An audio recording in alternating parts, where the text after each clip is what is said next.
السلام عليكم ورحمة الله وبركاته.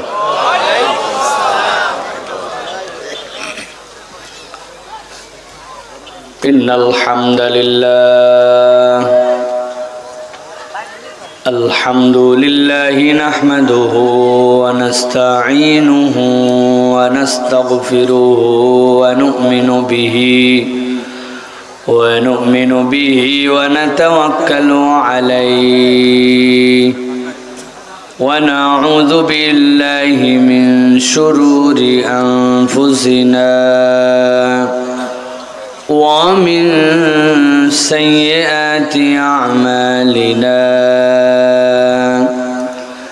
من يهد الله فلا مضل له ومن يضلل فلا هادي له وأشهد أن لا إله إلا الله وحده لا شريك له وأشهد أن سيدنا وحبيبنا وطبيب قلوبنا محمد الذي أرسله بالحق بشيرا ونذيرا وداعيا إلى الله بإذنه وسراجا منيرا فقد قال الله سبحانه وتعالى في كلامه المجيد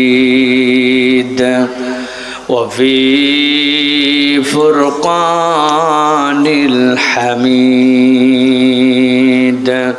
أعوذ بالله من الشيطان الرجيم بسم الله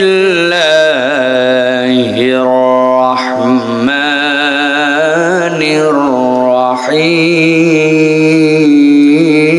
الرحيم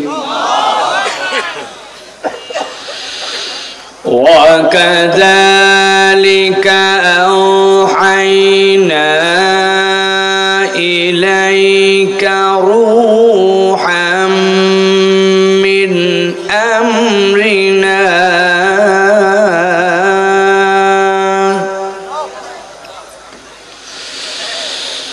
ما كنت تدري ما الكتاب ولا الإيمان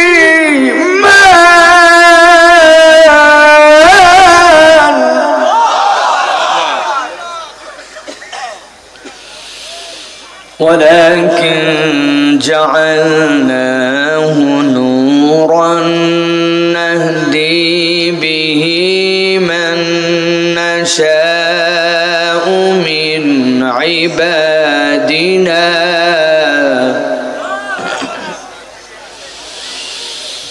نهدي به من نشاء من عبادنا وإنك لتهدي إلى صراط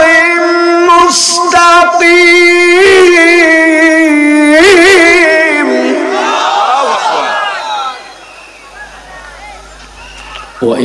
وإنك لتهدي إلى صراط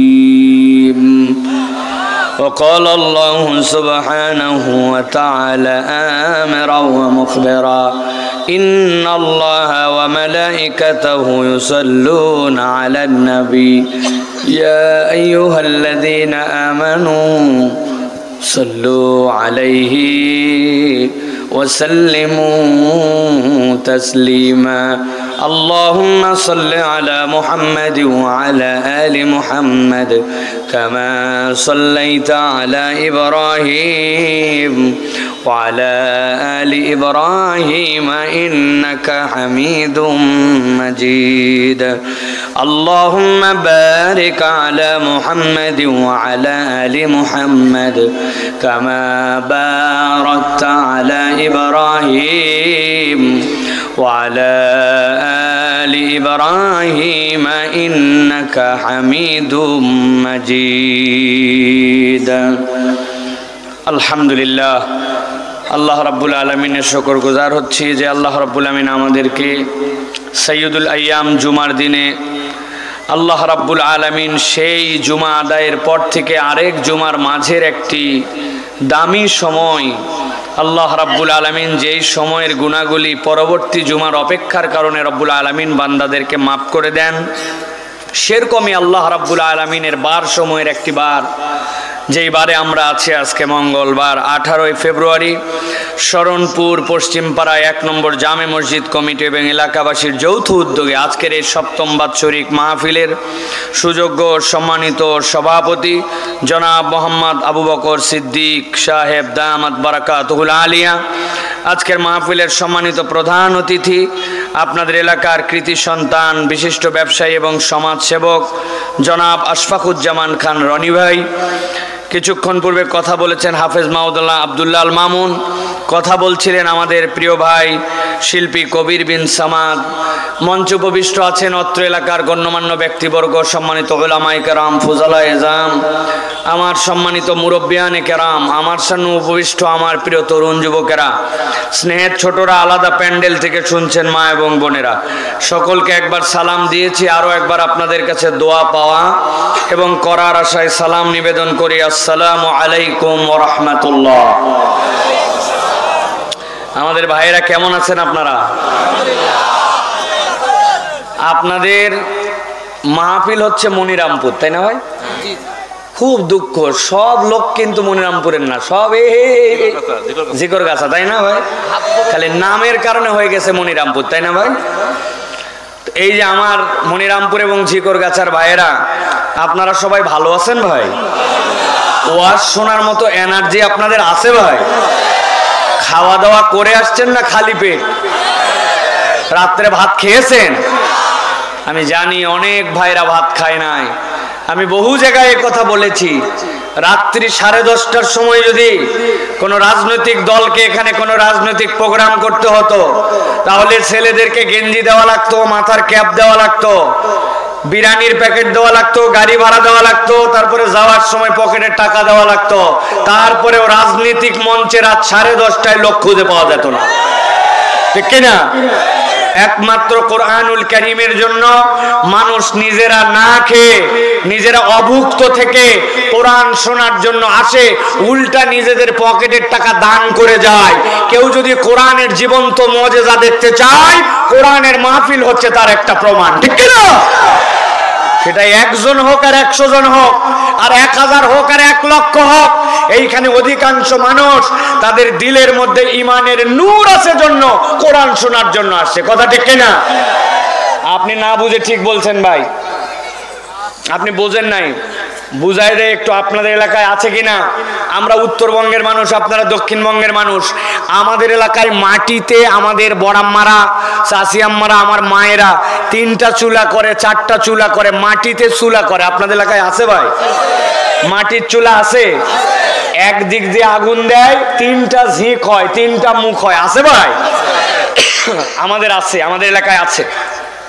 এখন মা বোনেরা এই চুলো যখন ধরাবে, চুলা ধরানোর সময় যদি প্রথম থেকে খালি ম্যাচের কাঠি ধরায় আর পোয়ালের মধ্যে লাগায়, তো পুরা ম্যাচ একবার চুলা ধরাতেই শেষ। এই জন্য চুলা ধরানোর আগে আমাদের এলাকায় পাশে একটা কুপি বাতি রাখে। আপনাদের এলাকায় কি বলে ভাই? ল্যাম্প। কি বলে? ল্যাম্প। ল্যাম্পতে আগে টপ করে একটু ধরায় নাই, ধরায় নেওয়ার পর আস্তে আস্তে করে ওইখান থেকে পাটকাঠি দেয়, ওই জায়গাতে পোয়াল দেয়, ওই জায়গার থেকে কি বলে কাগজ ধরায় ধরায় চুলা ধরায়, ঠিক না ভাই? তো একদিন ল্যাম্পো এক মা ধরাইছে, ধরানোর পরে দেখে কিরে ল্যাম্পোর উপর দেখে লাল লাল লাল লাল আলো আর ধোঁয়া মারে।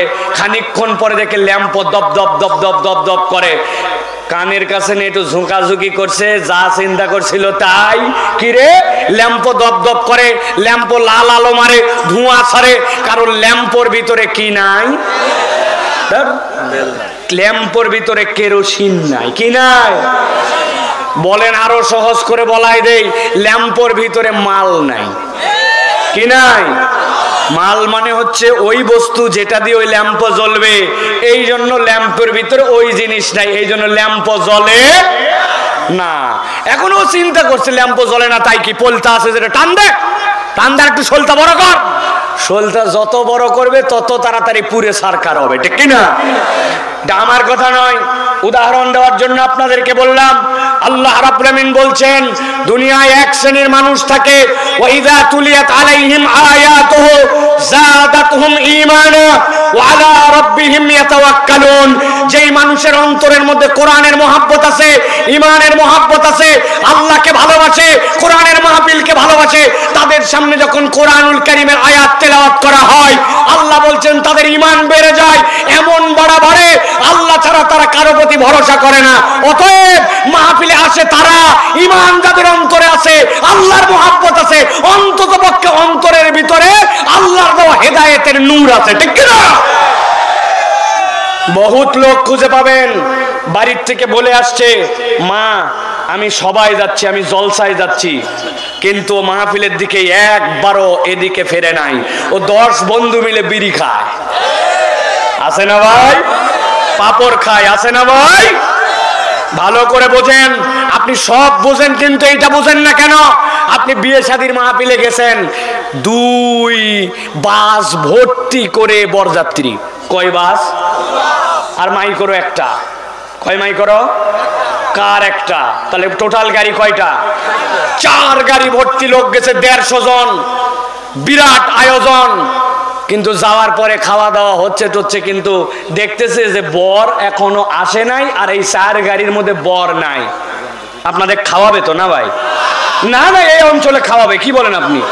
বলবে বাবা তোমরা আসছো যেহেতু আসেই গেছো, বর বাদ দাও, তোমরাই খাও, বলবে। উল্টা কি লাভে? আর কোনো বোকা লোক এরকমই নাই যে বর সারা যাবে, ঠিক কিনা? তা আমাদের এই মাহফিল হচ্ছে বর, তার জন্য মেলা আসছে, তার জন্য দোকান আসছে, তার জন্য ইউটিউবার আসছে, তার জন্য পাড়াতে অন্য মানুষ অন্য বাড়ির থেকে আত্মীয় স্বজন বেড়াতে আসছে। আপনি এমন বরযাত্রী, আপনি একবার মাহফিলের দিকে মুখ করলেন না, আর আপনি মাহফিলের ওসিলায় আত্মীয় খাওয়ান, বাজার করেন, গরুর গোশত রান্না করেন, ঘোরাফেরা করেন, আড্ডা মারেন, দোকানদারি করেন। আমি তো বলি প্রধান বক্তা উঠার পরে এলাকায় যারা মাহফিলের জন্য দোকান নিয়ে আসছেন, ওই দোকানদারি করাও জায়েজ নাই, ঠিক কিনা? বেটা তোমার মাহফিলের জন্য দোকানদারি, দোকানের জন্য মাহফিল না। মানে 5টা বড় দোকান এই উপলক্ষে মাহফিল, তাই এখানে? প্রিয় ভাইয়েরা, গুরুত্ব দেন, কোরআনের মাহফিলকে দাম দেন। আল্লাহ রাব্বুল আমিন আমাদের জীবন পরিবর্তন করে দিতে পারেন। প্রিয় ভাইয়েরা, আল্লাহ রাব্বুল আমিন আমাদের সকলকে আসার যে তৌফিক দান করলেন, এজন্য আমরা আল্লাহর কাছে কৃতজ্ঞ হয়ে পড়ছি, আলহামদুলিল্লাহ। আমি আশফাকুজ্জামান খান রনি ভাইয়ের বক্তব্য শুনে মনে করতেছিলাম এই লোক তো অল্প দিনের মধ্যে আমাদের সাথে প্রতিদ্বন্দ্বে এসে যাবে, ওয়াজে নামলে খারাপ করবে না কিন্তু, ঠিক না ভাই? এত গোছানো কথাবার্তা, কি বলেন ভাই? না, কোরআন হাদিস দিয়ে কি চমৎকার কথা বলেছে ভাই। আল্লাহ রাব্বুল আমিন তার যোগ্যতা আরো বাড়ায় দে। উনি সেই লোক, এখান থেকে পরিমরি করে চলে গেছে সেই আকিজের মাহফিলে, সাইফুল্লাহ ভাই বাদ মাগরিব বয়ান, উনার হুঁশ নাই, একবারে লাফায় যায়। এখান থেকে চলে গেছে বেনাপোলে, যাওয়ার পর স্টেজে ওঠে নাই, সামনে বসে ওয়াজ শুনে আসছে। আজকে অনেক দিন পর পাশে বসার সুযোগ পাইছে, আলহামদুলিল্লাহ। তো প্রিয় ভাইয়েরা, আমরা কোরআন থেকে কিছু কথা শুনতে চাই, রাজি আছেন তো আপনারা? আমি 2 পর্বে আপনাদের কাছে কথা বলবো, তবে আমার কথার ধরন যারা এর আগে শুনেছেন তারা জানেন আমার ধরন একটু আলাদাভাবে আমি কথা বলি। এই জন্য আমার কথাগুলো আপনাকে অন্তর দিয়ে রিসিভ করতে হবে, প্রত্যেক পর্ব বুঝতে হবে, বুঝলে আমরা মূল আলোচনাটা আমাদের কাছে ক্লিয়ার হবে। আমি 2 পর্বে আপনাদের কাছে কিছু কথা বলবো। প্রথম পর্ব হচ্ছে নবী করিম সাল্লাল্লাহু আলাইহি ওয়াসাল্লাম যেই সময়ে এই দুনিয়ায় এসেছিলেন, ওই যুগটাকে বলা হতো আইয়ামে জাহেলিয়াত। কি বলা হতো? একটা মুখ বন্ধ থাকা চলবে না, ঠোঁট আছে যার কথা হবে তার, ঠোঁট নাই যার কথা নাই তার। আস্তে বলবেন, জোরে বলতে বলি নাই, কিন্তু বুঝে সুঝে আপনাকে উত্তর দিতে হবে। ওই যুগকে কি বলা হতো? আইয়াম মানে যুগ, জাহেলিয়াত মানে অন্ধকার। অন্ধকার মানে তমাশাচ্ছন্নতা, অন্ধকার মানে মূর্খতা, অন্ধকার মানে এমন এক যুগ যেই যুগের মধ্যে মানুষের মধ্যে কোনো সভ্যতা ভব্যতা ছিল না। এক কথায় জাহালিয়া মানে হচ্ছে অন্ধকার একটা যুগ। তাহলে আইয়ামে জাহেলিয়াত মানে অন্ধকার যুগ, ঠিক তো? এখন ওই যুগকে কেন অন্ধকার যুগ বলা হতো? ওই যুগকে অন্ধকার যুগ এজন্য বলা হতো যে দিনের বেলা ছিল সূর্যের আলো, দিনের বেলা সব কিছু ফকফকা দেখা যেত, কিন্তু তাদের সেই সময় বিদ্যুৎ ছিল না, তাদের সেই সময় সৌর বিদ্যুৎ ছিল না, পল্লী বিদ্যুৎ ছিল না, জেনারেটর ছিল না, রাত্রেবেলা তাদের কোনো আলো ছিল না। দিনের বেলা আলো, রাত্রেবেলা অমানিসার কালো। এই জন্য ওই যুগকে বলা হতো আইয়ামে জাহেলিয়াত। তাই তাই না, তাহলে এই জন্য জাহেলি যুগ বলা হতো না। তাহলে জাহেলি যুগ কেন বলা হতো? মুখস্থ করতে হবে। পৃথিবীর সকল সিরাহবিদ, সকল মুহাদ্দিসিনে কেরাম প্রামাণ্যতার ভিত্তিতে বর্ণনা করেছেন জাহেলি যুগ বলা হতো 5টা কারণে। কয়টা? 5টা। মিলান। 1 নম্বরে ওই যুগকে জাহেলি যুগ বলা হতো, 1 নম্বর কারণ ছিল সেই যুগে মানুষজন কোন নারীকে সম্মান দিত না। নারী ছিল একটা ভোগ্য পণ্যের মতো, তার না ছিল সামাজিক অধিকার, না ছিল তার সম্পত্তিতে অধিকার, না ছিল তার কোনো অধিকার। এমনকি আল্লাহ কোরআনে বলেছেন কাফের মুশরিকদেরকে যখন জাহান্নামে নিক্ষেপ করা হবে তখনও জিজ্ঞাসা করা হবে ওয়াইযাল মাউউদাতু সুইলাত বিআইয়ি যামবিন কুতিলাত, কোন কারণে ছোট্ট ছোট্ট শিশুদেরকে কন্যাদেরকে হত্যা করেছিলে। তার মানে ওই যুগে নারীদের কোনো ইজ্জত সম্মান, এলাকার মধ্যে কোনো দাম, সম্পত্তিতে অধিকার, মানবিক মূল্য কোনো কিচ্ছু ছিল না। এটা ছিল 1 নম্বর কারণ। মুখস্থ থাকবে তো? আমি কিন্তু সময় মতো জিজ্ঞাসা করব আবার, বিশেষ করে যেগুলো যুবক তরুণ আছে, মুরব্বীদেরকে ধরবো না, কারণ ওনাদের মেমোরি শেষ, আমাদের ইয়াংদেরকে ধরতে হবে। রেডি তো সবাই? 1 নম্বর এইটা। 2 নম্বর, ওই যুগে কোনো এতিমদেরকে তারা সম্মান দিত না। এতিমদের সাথে আচরণ এরকম ছিল, কেউ যদি এতিম হতো ওরা খুশি হয়ে যেত, আরে পাইছি রে, ওরে ঠেকানোর কেউ নাই, ওর সম্পদ নিয়ে খাও, ভাগে খাও, ওরে বঞ্চিত করো, প্রয়োজনে কোনো কৌশলে তাকে অন্যের কাছে গোলাম হিসেবে বিক্রি করে দাও। এতিম হওয়া মানে ওরা বুঝছে যে এইটার মালিকানা আমার, এতিমের কোনো দাম ছিল। 3 নম্বরে ওই যুগে সবচেয়ে নিকৃষ্টতম আরেকটা কালচার ছিল, সেটা হচ্ছে ডাকাতি করা, এবং তাদের একটা ডায়লগ ছিল জোর যার মুল্লুক তার। ভাই যশোর অঞ্চলে এই ডায়লগ আছে ভাই? কি বলে ভাই?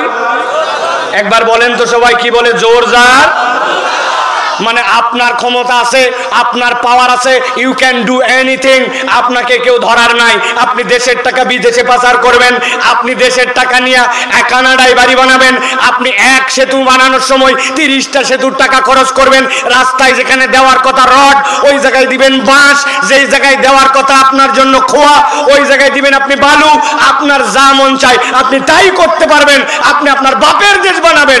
এইটা হচ্ছে 3 নম্বর কারণ। বেশি জোরে ঠিক বলেন না, আমি ওই সময়ের কথা বলতেছি। হ্যাঁ, জায়গা মতো মিলানো হবে, ভালো করে আগে খেয়াল রাখে। মুল্লুক তার, এটা 3 নম্বর কারণ। 4 নম্বরে ওই যুগের মানুষেরা চূড়ান্ত যুদ্ধবাজ ছিল। ঘটনা অঘটনা কোনো ছুতা কিছু লাগতো না, বিনা কারণেও তারা যুদ্ধ করত। কেমন যুদ্ধবাজ ছিল? ইতিহাসে একটা ঘটনা আসছে, একজন লোক তার একটা উট নিয়ে একটা পাহাড়ের কোণা, যেই জায়গাতে কিছু ঘাস আছে সেখানে তাকে খাওয়াতে দিছে, কিন্তু যেই পাহাড়ে খাওয়াতে দিছে ওই পাহাড়টা ওই উটওয়ালার বাড়ির এলাকার না, ও ভিন্ন এলাকায় অবলা প্রাণীকে খাওয়াতে দিছে। এখন এক লোক যে যার বাড়ির কাছে উট খাওয়াতে দিছে তাকে যায় বলছে, এই তোর কি কোনো শক্তি নাই, পাওয়ার নাই, কিচ্ছু নাই? বলে কেন? বলে কোথাকার কোন উট নিয়ে এসে তোর এলাকায় খাওয়াই যাবে, তুই কিছু করবি না? বলে আমার কি করা লাগবে? বলছে কিছু করতে না পাইলেও তোর ঘাস খাইয়া উটের দুধ হয়েছে, অন্তত উটের দুধটা দোয়ায় ফেল। এই কথা বলে যাই উটওয়ালা তার কাছে গেছে, যাই বললো ভাই উট একটা অবলা প্রাণী, এর এমন কি দোষ আছে যেখানে একটু ঘাস পাই সেখানে খায়, তোর উটটা ওই জায়গায় বাইধে রাখছিস, তাই বলে ওর ঘাস ওর এলাকা বলে তোর উটের দুধ দোয়াই নিবে, তুই কিছুই করবি না? বলছি কি করা লাগবে? ঠেকা। এরে বলছে ঠেকা, ওরে বলছে উদ্দুত দোয়া। আপনাদের যশোর অঞ্চলে এরকম লোক আছে কিনা জানি না। আপনি যে সুন্দর চেহারা, ভাবি আপনার কোনো বরের অভাব, এইরকম একটা লোকের সাথে আপনার সংসার করা লাগবে, কোন দুঃখে আপনাকে বলছে? কি এমন বয়স হয়েছে আপনার? বাদ দেন ওই লোকে, দেখা যাবে অন্য জায়গায়, তালাক দেন। আবার ভাইরে পাম মারে, আল্লাহ আপনার কামাই কম দিছে না এমন কি বয়স হয়েছে, ভিটামাটির কি অভাব আছে নাকি, এরকম একটা দাজ্জাল মার্কা বউ নিয়ে আপনাকে কে সংসার করতে বলছে? বহু মহিলা আপনার জন্য অপেক্ষা করছেন, ওটা বাদ দেন। আছে কিনা ভাই? খিলিক দিয়ে এক যুদ্ধ লাগাইছে, 100 বছর যুদ্ধ হয়েছে, 100 বছর। এই যুদ্ধে হাজার হাজার লোক মারা গেছে। এইটা ছিল তাদের চূড়ান্ত যুদ্ধবাজ। 4 নম্বর কারণ, আমি কিন্তু ধরবো আপনাদেরকে, যে কোনো একজনকে দাঁড় করায়া, বুঝে ওয়াজ শোনেন। 5 নম্বরে, ওই সময়ের মানুষেরা ছিল চূড়ান্ত রকমের জাহেল। সেই জাহেলতের সবচেয়ে বড় দিক ছিল তারা ছিল মূর্তি পূজারী। মূর্তি পূজার লেভেলটা এমন ছিল, এই কথা বলাটা বুঝানোর জন্য বলা, কিন্তু তারপরেও বুঝানোর জন্য আপনাদের কাছে বলছে, এই কথা না বলাই উত্তম আমাদের জন্য। ওই সময়ের অবস্থা এমন হয়েছিল, যত কাল্লা তত আল্লাহ। নাউজুবিল্লাহ বলবেন না? মানে যতগুলা মানুষ, প্রত্যেক মানুষের একটা করে ইলাহ আছে। নাউজুবিল্লাহ, আমার কথা নয়। হযরত ওমরে ফারুক রাদিয়াল্লাহু তাআলা বলছেন, জাহেলি যুগে আমরা কেমন বোকা ছিলাম জানো? বলে কেমন? বলে আমরা মিষ্টান্ন বানাতাম। আপনাদের যশোরে হয় কিনা, আমাদের উত্তরবঙ্গে এটা খুব হইতো। ছোটবেলায় দেখতাম বিভিন্ন ধরনের লোকজন আমাদের পাড়ার মধ্যে এক ধরনের গুটগুটি হাতে নিয়ে তারা ফেরি করতে আসতো। ভাঙা চূড়া, লোহা লক্কর, জুতা ফিতা বদল করে কটকটি নিতে পারেন? আছে ভাই? উরে কটকটি ভাই, আব্বা খাইতে দিতে চাইতো না, বলে এটা খুব খারাপ, এটা সিটকা বেশি, এটা খাওয়া যাবে না, এটা বাজে জিনিস দেবা না। কিন্তু আমার তো জান খালি কটকটি। আপনাদের ভাই কটকটি নিয়ে একবার গালের মধ্যে লাগায় রাখলে সারাদিন পার হয়ে যেত, চিটকা কটকটি, ঠিক না? ওমরে ফারুক রাদিয়াল্লাহু তাআলা বলছেন, আমাদের সময়ও মক্কাতে আমরা কিছু মিষ্টান্ন বানাতাম। এখন আমরা সুন্দর করে মিষ্টান্ন বানাইছি, বানায় একটা রূপ দিছি, একটা মূর্তি বানাইছি, বানায়া নিজের হাতে বানানো কটকটিকে বলছি তুই আমার ইলা। এরপরে বগলে করে নিছি, নিয়ে চলে গেছি বাহিরে। যাওয়ার পরে যখন দুপুর হয়ে গেছে, ছাগল চড়াতে গেছি, ভেড়া চড়াতে গেছি, মরুভূমিতে কাজে গেছি, এমন ক্ষুধা লাগছে, কোনো খাবার নাই, নিরুপায় হয়ে আমার ইলা যেটা বগলে ছিল উল্টা দিক করে ধরে প্রথমে ঠ্যাং খেয়ে ফেলছি। এরপরেও খিদা যায় না, কোমর পর্যন্ত খাইছি। বিকাল হতে হতে গোটা ইলা খাইয়া তারপরে বাড়িতে আসছি। হযরত ওমর বলছেন, আমরা এমন বোকা যে নিজের হাতে বানানো ইলা নিজেরা খাইতাম। খানায় কাবাকে মূর্তির মিউজিয়াম বানাইছিল। তাহলে জাহালতের কারণ কয়টা? সবাই বলে না, এই যে পিছনে কয়টা? 1 নম্বর, নারীর সম্মান ছিল না। 2 নম্বর, এতিমের মূল্য ছিল না। 3 নম্বরে, ওই সমাজের মানুষেরা জোর যার মুল্লুক 4 নম্বরে, চূড়ান্ত যুদ্ধবাজ, কথায় কথায় মানুষ মারামারি করত। 5 নম্বরে, সেই সময়ের মানুষেরা ছিল চূড়ান্ত রকমের মূর্তি পূজারী। মনে থাকবে তো? নবী করিম সাল্লাল্লাহু আলাইহি ওয়াসাল্লামের আগমনের আগ মুহূর্তে, নবীজির 40 বছরের নবুয়ত প্রকাশের আগ মুহূর্তের নবীজির জীবনটাকে 2 ভাগে ভাগ করা হয়। কয় ভাগ? একটা ভাগ হচ্ছে 17 থেকে 25, 8 বছর। এই সময় নবী করিম সাল্লাল্লাহু আলাইহি ওয়াসাল্লাম চেষ্টা করছেন যে কেমনে সমাজ সুন্দর করা যায়, যুদ্ধ বন্ধ করে যায়, এত প্রতারক, এত ফ্রড, এত 2 নম্বর, এদেরকে কেমনে মানুষ বানানো যায়। কিন্তু নবীজি চেষ্টা করেও সফল হন নাই, হিলফুল ফুজুলও বানাইছিলেন। আবু জেহেল একদিন আসছে ইয়ামেন থেকে, এক লোক বাজার নিয়ে আসছে, ওরা কাপড় বানায় খুব সুন্দর, ইয়ামেনিরা কাপড়ের দোকান দিছে। আবু জেহেলের তো যে ঠাট, যে বাট, পিছনে চেলা চামুন্ডা সবগুলা নিয়ে ঘোরাফেরা করে। আবু জেহেল এসে বলছে, এই কাপড় কত করে? বলছে সে সবচেয়ে ভালো কাপড়টা দেখি, দেখাইছে, বলছে এটা কাটার দরকার নাই, পুরা থান সহ আমারে দিয়ে দে। চিন্তা করছে, বাপ রে বাপ, মানুষ 2 গজ 2 মিটার 2 হাত কাপড় নিতে টেনশন করে, আর এই বেটা কত বড় বড় লোক, পুরা থান সহ নিয়ে নিচ্ছে। নিয়ে বলছে, যাওয়ার সময় এই যে খানায় কাবার পাশে আমার বাড়ি, এখান থেকে নিয়ে যাবি। ওর বাপ চক্কর দেখে বুঝছে এটা সাধারণ লোক নয়, কিছুই বলে না। আর ঠিক আছে, পুরাটাই বেচা হয়ে গেছে, কাপড় দিয়ে দিছে। এটা ইতিহাসের কথা, রাহিকুল মাকতুম থেকে বলতেছে আপনাদের কাছে, প্রিয় ভাইয়েরা। এরপরে বিকালবেলা যখন কাপড় বিক্রি করে ওই লোক যাবে ইয়ামেনে, আবু জেহেলের কাছে গেছে, যায় বলতেছে, সকালবেলা যে কাপড় নিলেন, কাপড়ের টাকাটা দেন। আবু জেহেল তো আসমান থেকে পড়ছে, কাপড় মানে তুমি খেয়ে? আরে কাপড় মানে তুমি কে? মানে আমার কাছ থেকে সকালে কাপড় নিয়েছেন? বলে উল্টা পাল্টা কথা বলবে না, এই যে সকাল থেকে এগুলা লোক সব আমার পাশে পাশে ছিল। এই সেলারা, বলো তো আমি কি সকাল থেকে এখন পর্যন্ত কোনো কাপড়ের দোকানে গিয়েছি বা কোনো কাপড় কিনেছি? বলছে, না না স্যার, আপনি কাপড় তো দূরের কথা, আপনি আজকে তো বাড়ির থেকেই বাড়ান নাই। হ্যাঁ, ওই লোক একদম নিষ্ফল হয়ে চলে গেছে। এইরকম প্রতারণা তারা করতো। নবীজি এইগুলার থেকে বের করার জন্য চেষ্টা করেছেন, কিন্তু রাসূলুল্লাহ সাল্লাল্লাহু আলাইহি ওয়াসাল্লাম পারেন নাই। এরপরে 25 বছর থেকে 40 বছর, আল্লাহ নবী 15 বছর আর মক্কায় থাকলেন না। কওমের এই 5টা বিষয় নিয়ে আল্লাহ নবী সাল্লাল্লাহু আলাইহি ওয়াসাল্লাম বেরিয়ে গেলেন। গারে হেরার মধ্যে আল্লাহ নবী সাল্লাল্লাহু আলাইহি ওয়াসাল্লাম যে থাকতেন, কেউ যদি এখানে বলতে পারেন আমি আপনার জন্য দোয়া করতে চাই। গারে হেরা মানে হেরা গুহা, আল্লাহ নবী হেরা গুহায় অবস্থান করতেন। বলেন তো গারে হেরাটা কোন পাহাড়ের উপর অবস্থিত? জাবালে নূর। জাবাল মানে পাহাড়, নূর মানে আলো। আলোর পাহাড়ের উপরে গারে হেরা।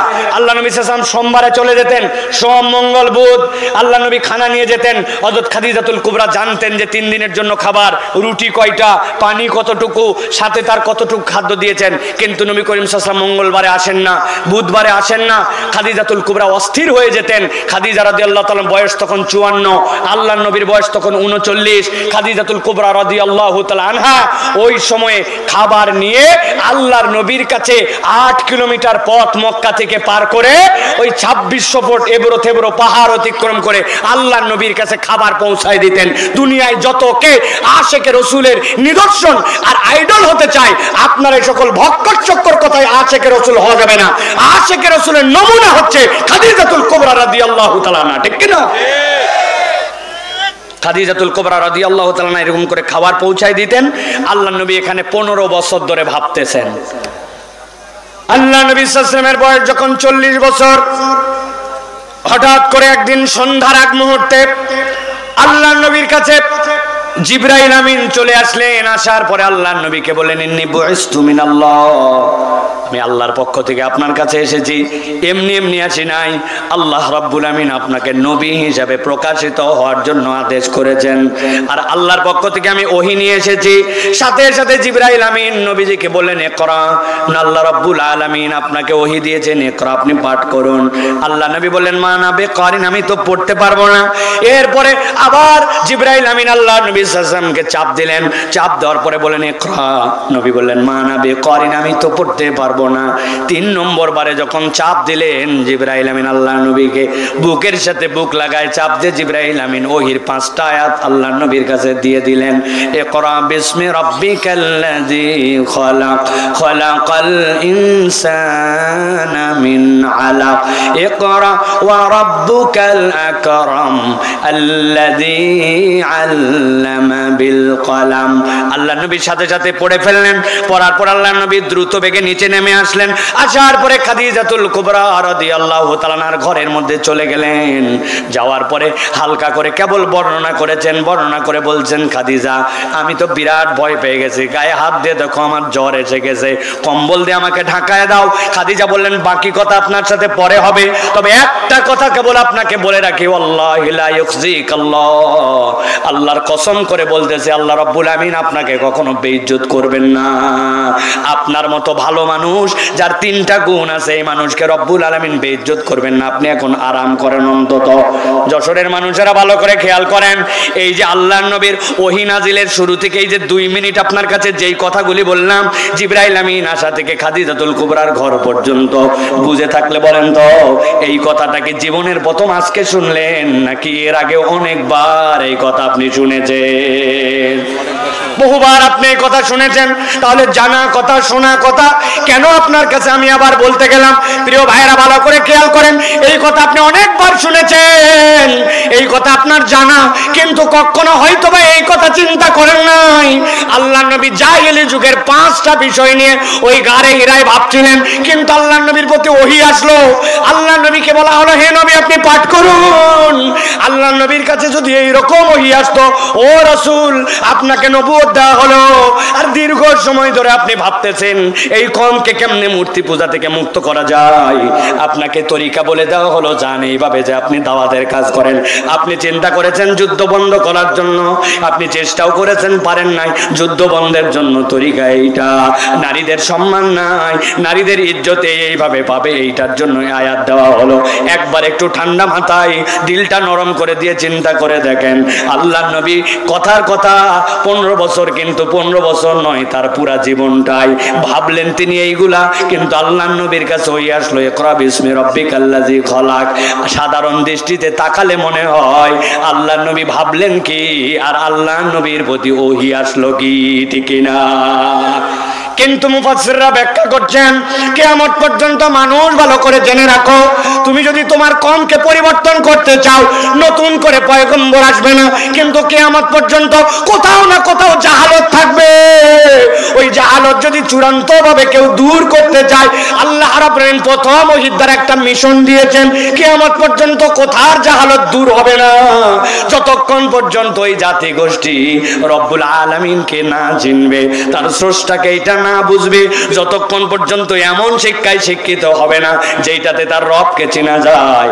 আপনি যতই ফাল পারেন, আর আপনি যতই সোনার বাংলার স্বপ্নের কথা বলেন, আপনি যদি আপনার জাতিকে নৈতিকতা সম্পন্ন, আপনি যদি আপনার জাতিকে রবকে চিনাতে না পারেন, এই বিদ্যায় যদি আপনি তাদেরকে বুদ্ধিভিত্তিক পরিবর্তন করতে না পারেন, তাহলে কোন কওমের জাহালত কিয়ামত পর্যন্ত দূর করা সম্ভব নয়। ঠিক না? আপনি ঠিক বললেও ঠিক, না বললেও ঠিক, আপনি বোঝেন নাই আমার সমাজের জাহালত কেমন। আসার সময় দেখলাম যশোর থেকে পার করার পরে বাম দিকে রেলগেট পার করে মার্কেটের সামনে বড় করে একটা সাইনবোর্ড লাগানো, এত বড় এক সাইনবোর্ড, সাইনবোর্ডের মধ্যে এক মহিলা দাঁড়ানো।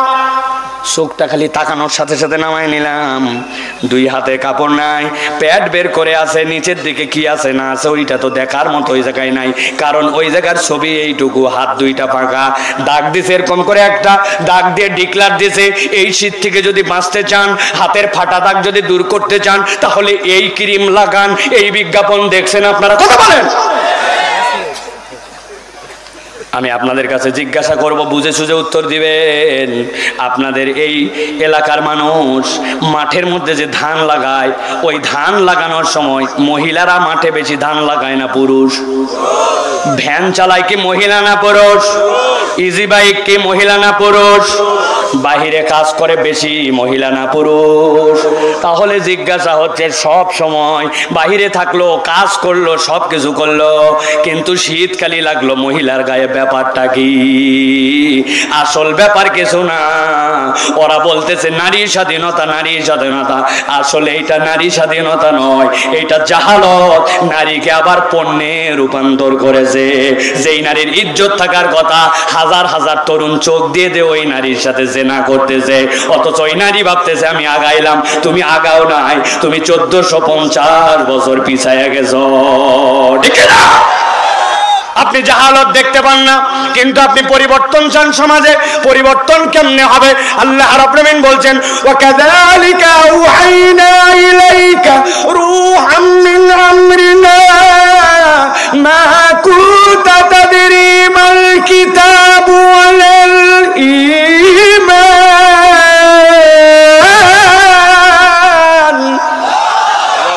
ভালো করে খেয়াল করেন, গভীর মনোযোগ। আল্লাহ বলছেন, আমি এমন একটা রূহুল আমিন দিয়া, এমন একটা ফেরেশতা দিয়া পয়গম্বর আপনার কাছে নবুয়ত পাঠালাম। 26 আল্লাহ নবীর কাছে 26,000 বারের বেশি ওই জিবরাইল আমিন এসেছেন, কিন্তু তার আকৃতিটাই এত বিশাল, এত বিশাল।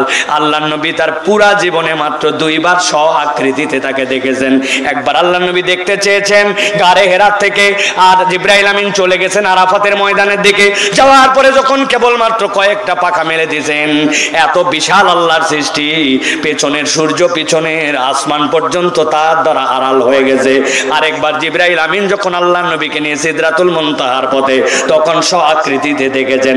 আল্লাহ বলছেন, এরকম একটা বিশ্বাস্ত, এরকম একটা ফেরেশতা দিয়ে আপনাকে কি দিলাম আমি জানেন নাকি ইয়া রাসূলুল্লাহ? আল্লাহ বলছেন, মা কুনতা তাদরি মাল কিতাবু ওয়ালাল ঈমান। আপনি যদিও হেদায়েতের উপর ছিলেন, কখনো শিরিক করেন নাই, কিন্তু আমি আল্লাহ আপনাকে বললাম আপনি ঈমান কাকে বলে, আপনি কিতাব কাকে বলে, এইটা প্রকৃতার্থে জানতেন না। আল্লাহু আকবার।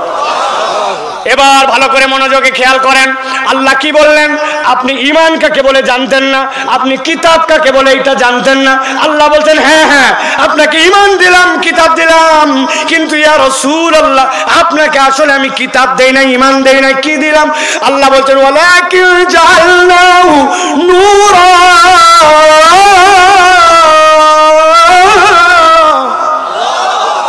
হাবিব আমি মূলত আপনাকে দিলাম নূর, যেইটাকে আপনি কিতাব দেখতেছেন, যেইটাকে আপনি ঈমান দেখতেছেন, আমি আল্লাহ বললাম ওই কিতাব আর ওই ঈমান হচ্ছে আপনার জন্য আল্লাহর পক্ষ থেকে আলো। সুবহানাল্লাহ, একসাথে বলতে হবে। তাহলে কোরআন হচ্ছে আমাদের জন্য কি? বলেন নাই সবাই? সবাই একসাথে বলেন, কোরআন আমাদের জন্য কি? লাস্ট একটা সুযোগ দিলাম, দাঁড়ায় আছেন যারা ডানে বামে, একটা মুখ বন্ধ থাকবে না, বলেন কোরআন তাহলে আমাদের জন্য কি? চিন্তা করতেছেন হুজুর বোধহয় মাহফিল জমানোর জন্য এত জোরে বের করতেছে। জি না, মাহফিল জমানো আমার টার্গেট না। শুধু ইউটিউবার কয়টা থাকলেও আমি পুরা ওয়াজ করে যাব, শুধু মাইকালা থাকলেও পুরা বলে যাব। আবার যদি লোক ওই আকিজের মতো 15 লক্ষ হয় তাও যা বলবো, আজকেও তাই বলবো। প্ল্যানই। হ্যাঁ, খালি টাকা কামাই করার জন্য আমি আসি নাই, ভালো করে মনে রাখেন। এই জন্য আপনার কাছে এই যে জোরে করে বলাইছে, এইটার একটা প্ল্যান আছে আমার। কি প্ল্যান? আপনাদের এলাকায় বিদ্যুৎ যায়, লোডশেডিং হয়, সন্ধ্যার পর মাঝে মাঝে কারেন্ট যায়। এখন থেকে বুদ্ধি শিখাই দিব, যেই কারেন্ট চলে যাবে সাথে সাথে কোরআন শরীফ আপনি খুলবেন, খুলে এরকম করে বাইর করে ফ্রিজের উপর রেখে দিবেন, সোফার টেবিলের উপর রেখে দিবেন, রান্নাঘরে যদি মা বোন রান্না করে রান্নাঘরে রেখে দিবেন, তাহলে দেখবেন আপনার বাড়ি ফকফকা আলো। কি আবার না, একটু আগেই বলছেন কোরআন নূর কোরআন আলো, আবার এখন বলতেছেন না, একই মুখে কয় কথা। হ্যাঁ, ওই যে বললাম আপনাকে জোরে বলাইছি, তার পিছনে আমার কারণ আছে।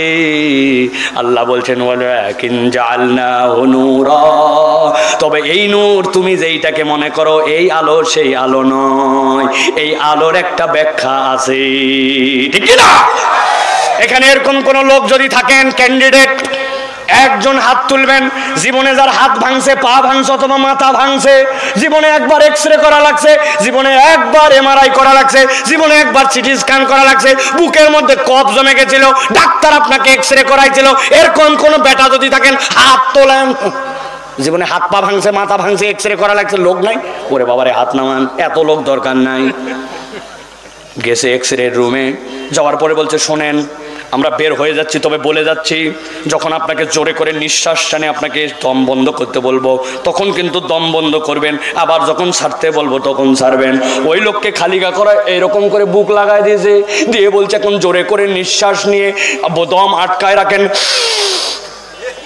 এখন দম ছাড়েন, বেরিয়ে আসেন। আরে 3 সেকেন্ড হয় নাই, দম টানেন, দম ছাড়েন, বেরিয়ে আসেন। খানিকক্ষণ পরে বলছে হয়ে গেছে, এই দেখেন কি ঘটনা ঘটে গেছে। হাত তো ভাঙছেন মিয়া, হাড্ডি এদিক থেকে ওদিক চলে গেছে, বুকের হাড্ডি কাঠিয়ে দিক বেঁকা হয়ে গেছে, বুকের ভিতরে নিউমোনিয়া। কথা বলেন, কেমনে ধরা পড়লো? আপনি কিছুই বুঝলেন না, কিন্তু আপনার যা যা দরকার হয়ে গেছে। এমন একটা অতি বেগুনি রশ্মি আছে আপনি দেখতে পান নাই, কিন্তু যে কাজ করা লাগবে আপনার পিঠের মধ্যে দিয়ে ভেদ করে, বুকের মধ্যে দিয়ে ভেদ করে বেরিয়ে চলে গেছে। আল্লাহ বলছেন দুনিয়াতে তোমার যদি আলো দেখতে পাও না কিন্তু কাজ দেয়। আমি আল্লাহ বললাম ওয়ালাকিন জাআলনাহু নূরা। আমার নবী 15 বছর ভেবেছিল যেই 5টা বিষয় আমি আল্লাহ ওহী দিলাম, ইকরা বিসমি রাব্বিকাল্লাযী খালাক, আর আমি বললাম এটা ঈমান আর কোরআন। তুমি যদি কিয়ামত পর্যন্ত তোমার সমাজকে পরিবর্তন করতে চাও, আমি আল্লাহ গ্যারান্টি দিলাম তুমি দেখতে পাবে না, কিন্তু কোরআনের সমাজ যদি হয়, কোরআনের পরিবেশ যদি হয়, কোরআনের যদি অর্থনীতি হয়, কোরআনের যদি দেশ হয়, কোরআনের যদি আইন হয়, আমি আল্লাহ বললাম এটা আমার পক্ষ থেকে এমন আলো, নাহদি বিহি মান নাশাউ মিন ইবাদিনা, আমার বান্দাদেরকে কিয়ামত পর্যন্ত আমি হেদায়েত দিতেই থাকবো যাকে ইচ্ছা তাকে। আর আল্লাহ বলছেন ওয়া ইন্নাকা লা তাহদি ইলা সিরাতিম মুস্তাকিম, আমি রব্বুল আলামিন যাকে হেদায়েত দেই ওইটা হেদায়েতটা সিরাতুল মুস্তাকিমের হেদায়েত। একবার যদি ওই রাস্তায় কেউ ওঠে ওইটা নিশ্চিত তাকে জান্নাতে নামাবে।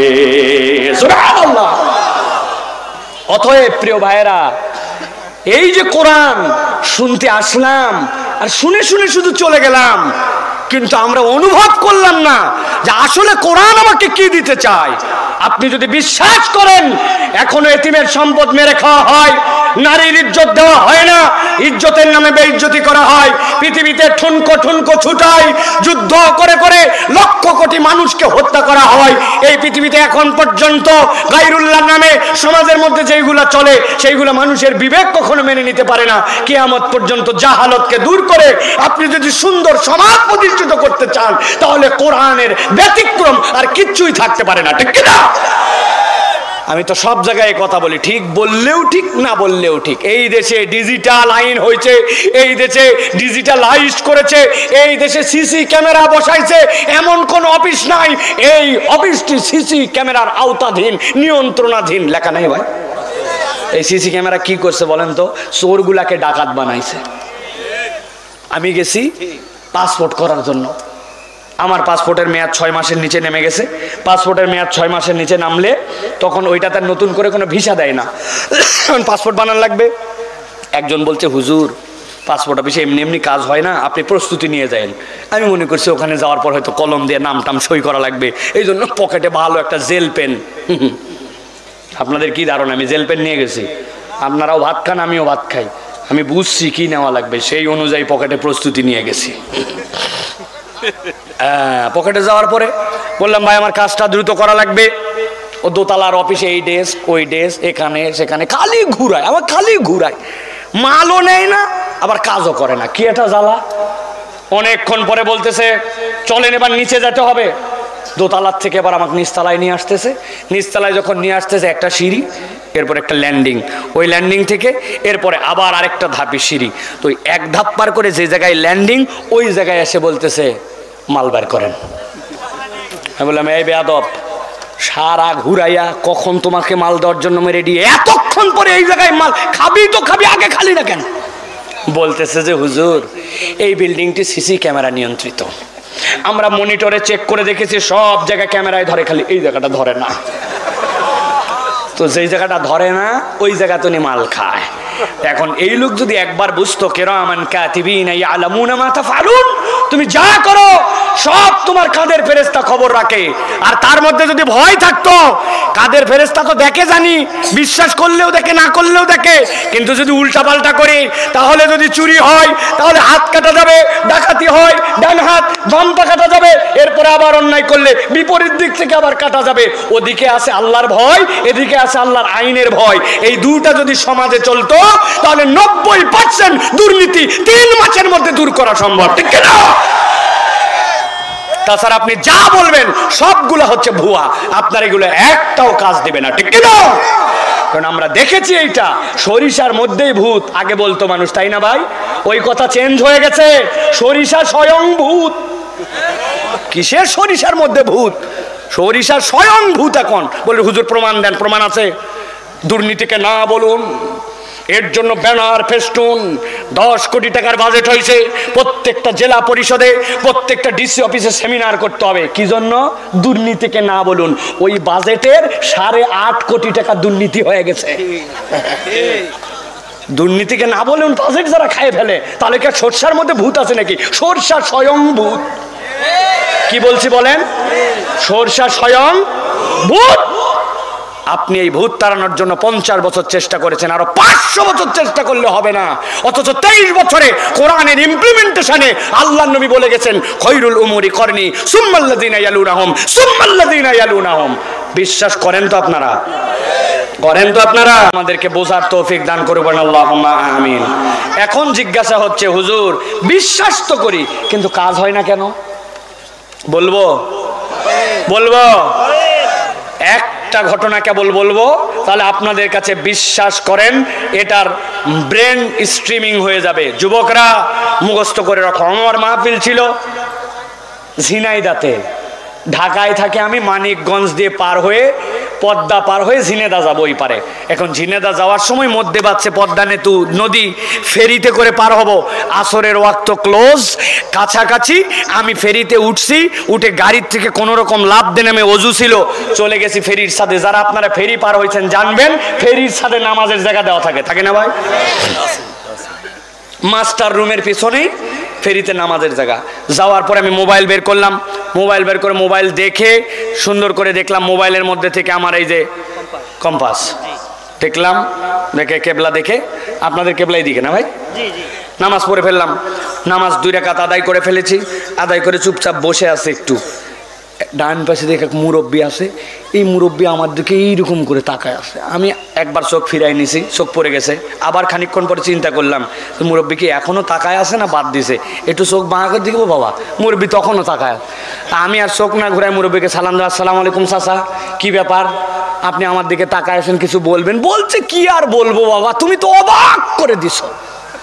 আমি চিন্তা করলাম হুজুরদের যে দোষ, কি করে আবার অবাক করলাম। আল্লাহ, হুজুরদের দোষের কোনো শেষ আছে ভাই? হুজুর যদি জোরে হাঁটে বলছে এরে খিদা, হুজুর যদি আস্তে হাঁটে বলছে ওভারলোড, আছে না ভাই? হুজুরদের খালি দোষ আর দোষ, জোরে গেলে দোষ, আসতে গেলে দোষ, হুজুরের দোষ। আমি বললাম ভাই কি হয়েছে চাচা? বলতেছে বাবা তোমার আগে আমিও এখানে নামাজ পড়ার জন্য আসছিলাম, আসার পরে এখন আমি আসরের নামাজ পড়বো, কেবলা ঠিক করতে পারতেছি না। একজনকে জিজ্ঞাসা করলাম বাবা কেবলা কোন দিক, পশ্চিম কোন দিক? একজন বললো চাচা এদিক। আমার একটু সন্দেহ সন্দেহ লাগলো, এদিক কেবলা হবে। আরেকজনকে জিজ্ঞাসা করলাম বাবা কেবলা কোন দিক? বলছে এদিক। 30 সাংঘাতিক, 3 সেকেন্ডের মধ্যে কেবলা এদিক সেদিক যায় কেমনে? বুঝলাম এই দুইজনই তো একটা হাত আন্দাজে বলে দিছে। আর ফেরির এক লোককে বললাম বাবা কেবলা কোন দিক? বলছে চাচা এদিক। চিন্তা করলাম যা আছে কপালে 2 দিকের মধ্যেই পড়ি। 2 রাকাত নামাজ পড়ছি বাবা, কিন্তু তোমাকে দেখলাম কোনো জিজ্ঞাসা নাই, কিছু নাই, আসলে আর আমি যেদিক নামাজ পড়ছি ওদিকেই নামাজ পড়ে ফেললে, কি আশ্চর্য কথা, কেমনে কি? বললাম ও চাচা কেবল একটু জানে পানি আসলো। আমি মনে করছি কি না কি অপরাধ আমি করছি চাচা। ও কেবলা ঠিক করা চাচা কোনো ব্যাপারই না। আমার মোবাইলে একটা কম্পাস আছে, কম্পাসের ধর্ম উত্তর দক্ষিণ আর তার বিপরীত পূর্ব পশ্চিম। আমরা খানায় কাবার থেকে পূর্ব দিকে, এই জন্য আমরা খানায় কাবা আমাদের কিবলা, কিন্তু দিক আমাদের পশ্চিম। এ বাইর করা 1 2। বলছিস বাবা আমিও সারা দেশ সফর করি, বিভিন্ন জায়গায় নামাজ পড়া লাগে, তুমি কি আমাকে একটুখানি তাহলে ব্যবস্থা করে দিতে পারো কিনা? আমি তো বিরাট সুযোগ পাইছি, আর দাল্লু আলাল খাইরি কাফাইলিহি, কেউ যদি কল্যাণের রাস্তা দেখায় পিছনে যারাই আসবে সবাই সওয়াব পাবে, তার সওয়াব সে পেয়ে যাবে। আমি চিন্তা করলাম বিরাট চান্স। আমি বললাম চাচা কোনো ব্যাপারই না, আমার ইন্টারনেট আছে, হটস্পট আছে, সব আছে, আপনাকে এক্ষুনি এটা উঠায় দিয়া সেট করে কেমনে ব্যবহার করতে হয় 2 মিনিটের মধ্যে দেখায় দিয়ে আমি আপনাকে ঠিক করে দিচ্ছি সব। চাচা তো খুশিতে গদগদ। আমি বললাম চাচা আপনার মোবাইলটা দেন। চাচা পকেটের থেকে চেন খুলে পকেটের থেকে মোবাইল বাইর করে আমার হাতের মধ্যে দিয়ে দিছে। এতক্ষণ চাচা ছিল অবাক, এখন মোবাইল হাতে নিয়ে দেখে আমি নোকিয়া 3220, নোকিয়া 1110। এখন বুঝে থাকলে বলেন তো ভাই, আপনারা যে হাসে দিলেন, হাসার কারণ কি? আপনারা বুঝে ফেলছেন যে এই বাটন মোবাইলে গুগল প্লে স্টোর নাই। কথা বলেন। আচ্ছা ওই মুরব্বী চাচা দাঁত নাই, উনি যদি ঠিক বলে, উনি এই গুগলের কি বুঝতেছে? যুবকরা বলো ভাই এইটাতে কি কোনো অ্যাপস ইনস্টল করা যাবে, ডাউনলোড দেওয়া যাবে? ভালো করে বোঝো, ভালো করে বোঝো, হাসানোর জন্য বলি নাই। আল্লাহ রাব্বুল পরিবর্তন দিবেন কোরআন দিয়া। কোরআন কোরআনের জায়গায় নূর হিসাবে আছে, আল্লাহর ঈমান আল্লাহর কোরআন কোরআনের জায়গায় আছে। আমরা ওয়াজ শুনি, কিন্তু আমাদের ওয়াজ শোনাটা হচ্ছে বাটন মোবাইলের মতো। আমি আমাকে নিজে প্রস্তুত করি নাই যে আমি ওইটা আমার জীবনে ইনস্টল করে নিব। আমরা যদি ইনস্টল না করতে পারি, তাহলে আপনি যেরকম হেসেছেন বাটন মোবাইলের কথা শুনে, তাবৎ পৃথিবীর সৃষ্টি এত কোরআন আলোচনা করার পরেও যখন মুসলমান কোরআন গ্রহণ করে না, তখন এই সৃষ্টিরা উপহাস করে, ঠিক কিনা? আজকের থেকে সিদ্ধান্ত নেন, কোরআনের কোনো সমস্যা নাই, সমস্যা আমাদের। আমরা বাটন মোবাইল হয়ে আছে, ঠিক কিনা? আমাদের জীবন পরিবর্তন করার সিদ্ধান্ত নিতে হবে। রাজি আছেন তো আপনারা?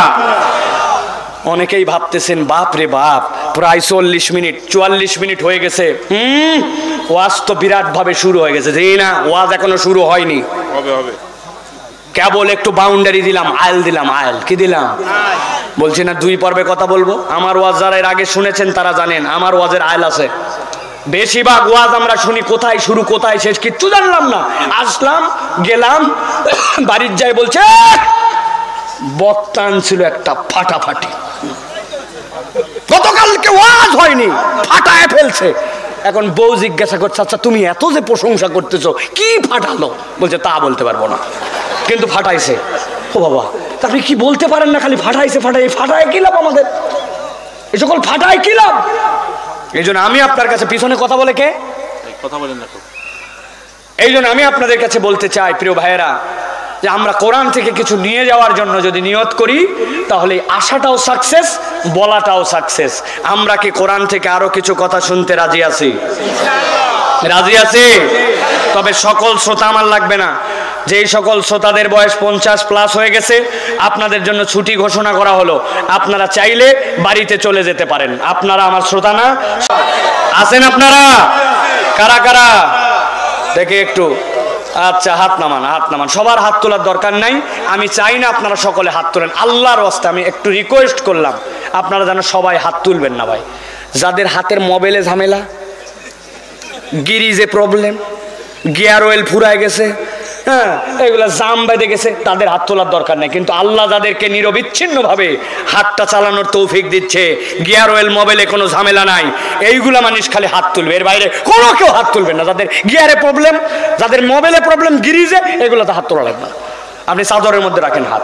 আর যাদের প্রবলেম নাই, একসাথে দুটা হাত টান টান করে খাড়া করে তোলেন, শক্ত করে 2 হাত তোলেন। হাত নামান, লাস্ট একবার সুযোগ দেব। থামে না ভাই, বসেন বসেন, আন্দাজে বসেন। আমি হাত তুলে উনি মজা খায়। এবার হাত তুলবেন একসাথে, আর ডানে বামে তাকায় দেখবেন কারা কারা হাত তুলতে পারে নাই। দেখতে পারবেন না একটু তাকায়া? এবার পরীক্ষা হয়ে যাবে কাদের মোবাইলে প্রবলেম আছে। রেডি তো সবাই? দেখে একসাথে সবাই 2 হাত শক্ত করে তোলেন, সোজা করেন, সোজা সোজা সোজা সোজা মানে কান বরাবর টান করেন করে। এবার পিছন দিকে একটু টানা দেন, পিছনে পিছনে দেন, এবার একটু সামনে দেন, হ্যাঁ জোরে সোজা করেন। এবার ডানে বামে তাকায় দেখেন কারা উঠাতে পারে নাই। তাকান, ডানে বামে দেখতেছেন? সবাই উঠাইছে না? হাত সোজা করেন। এবার একটু ডানে দেন, মাশাআল্লাহ। এবার একটু বামে দেন। এবার হাতটা একটু সোজা করেন, শক্ত করতে হবে, শক্ত, এরকম করছেন। এবার গলাটা একটু পরিষ্কার দেন, ভালো করে পরিষ্কার হয়নি, হাত শক্ত করেন, সোজা সোজা করছেন। এবার এবার বুক বরাবর নেন, এই বরাবর। এবার আমরা একটা আকাশ বাতাস মুখরিত করে শরণপুরের ইতিহাস স্মরণীয় করে রাখার জন্য আল্লাহর জন্য একটা তাকবীর দিতে চাই। যারা এইরকম তাকবীরের ধ্বনিতে নিজের জবানকে এর আগে উচ্চ কণ্ঠিত করেন নাই এবং আজকে করতে রাজি আছেন, এরকম একটা হিম্মতওয়ালা তাকবীর যারা দিতে পারবেন বলেন আল্লাহুম্মা আমিন। আর 1000 পাম্পট্টি দেওয়ার পরেও যারা আল্লাহু আকবার বলতে পারবেন না, তারা বলেন আল্লাহুম্মা আমিন। আছে না ভাই? আছে আছে আছে, সমস্যা নেই, সমস্যা নেই। এটাই বাস্তব কথা, কারণ এটা আমার জীবনে এই বছরে মাহফিলের অভিজ্ঞতা। দিনাজপুরে এক মাহফিলে গেছি, কঠিন শীত, এখানে তো কোনো শীতই নাই এখন, এমন শীত ভাই, হাত ধরে থাকেন মিয়া, হ্যাঁ ধরে থাকেন, এমন শীত। শীতের মধ্যে গেছি, আমিও তো ধরে আছি, আমি কি ছেড়ে দিয়েছি নাকি? হুজুর খালি খাটতেছেন, আপনি খাটতেছেন। চিন্তা করলাম যে এত মানুষ কিন্তু কুয়াশায় কিচ্ছু দেখা যায় না, তো এই মানুষগুলোকে একটুখানি গরম করা দরকার। বললাম ভাই, জীবনে এরকম হিম্মত করে তাকবীর দেন নাই, আল্লাহর জন্য একটা তাকবীর দিতে হবে, দ্বীনের জন্য একটা তাকবীর দিতে হবে, এই দেশকে হিন্দুত্ববাদের বিরুদ্ধে রুখে দাঁড়ানোর জন্য তাকবীর দিতে হবে, দিল থেকে একটা তাকবীর। এমন কোনো পাম নাই যেই পাম আমি দেই নাই, দিয়েটি আমি তাকবীর দিচ্ছি লিল্লাহে তাকবীর। সামনে ছিল এক মুরব্বী, তাকায় দেখে উত্তর দিচ্ছে আল্লাহ।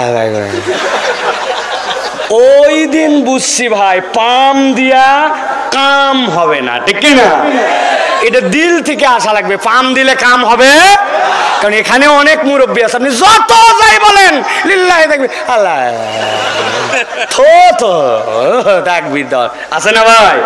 উনারা বাদ, যারা বুক বরাবর টান টান টান করে ধরছেন, ধরছেন না? আমি যখন বলবো লিল্লাহে তাকবীর, তখন হাত দুটো আসমানের দিকে ছুঁড়ে দিয়ে বলতে হবে আল্লাহু আকবার। যারা যারা রাস্তায় ঘুরে, যারা যারা বাড়িতে আছে, ওরা মনে করতেছে না না রাত গভীর হয়ে গেছে, লোকজন কিছু নাই। আসলে যে প্যান্ডেলে ফাঁকা নাই, এই বলদেরা জানেই না, ঠিক না? জানান দেওয়ার মতো একটা তাকবীর দিতে হবে। রাজি সবাই? পারবেন তো ইনশাআল্লাহ?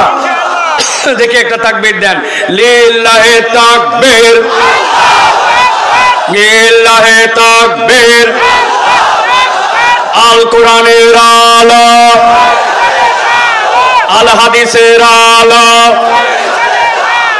তোমার নেতা আমার নেতা, তোমার নেতা আমার নেতা, আলেম ওলামা যেখানে, আল্লাহর আইন যেখানে, লিল্লাহে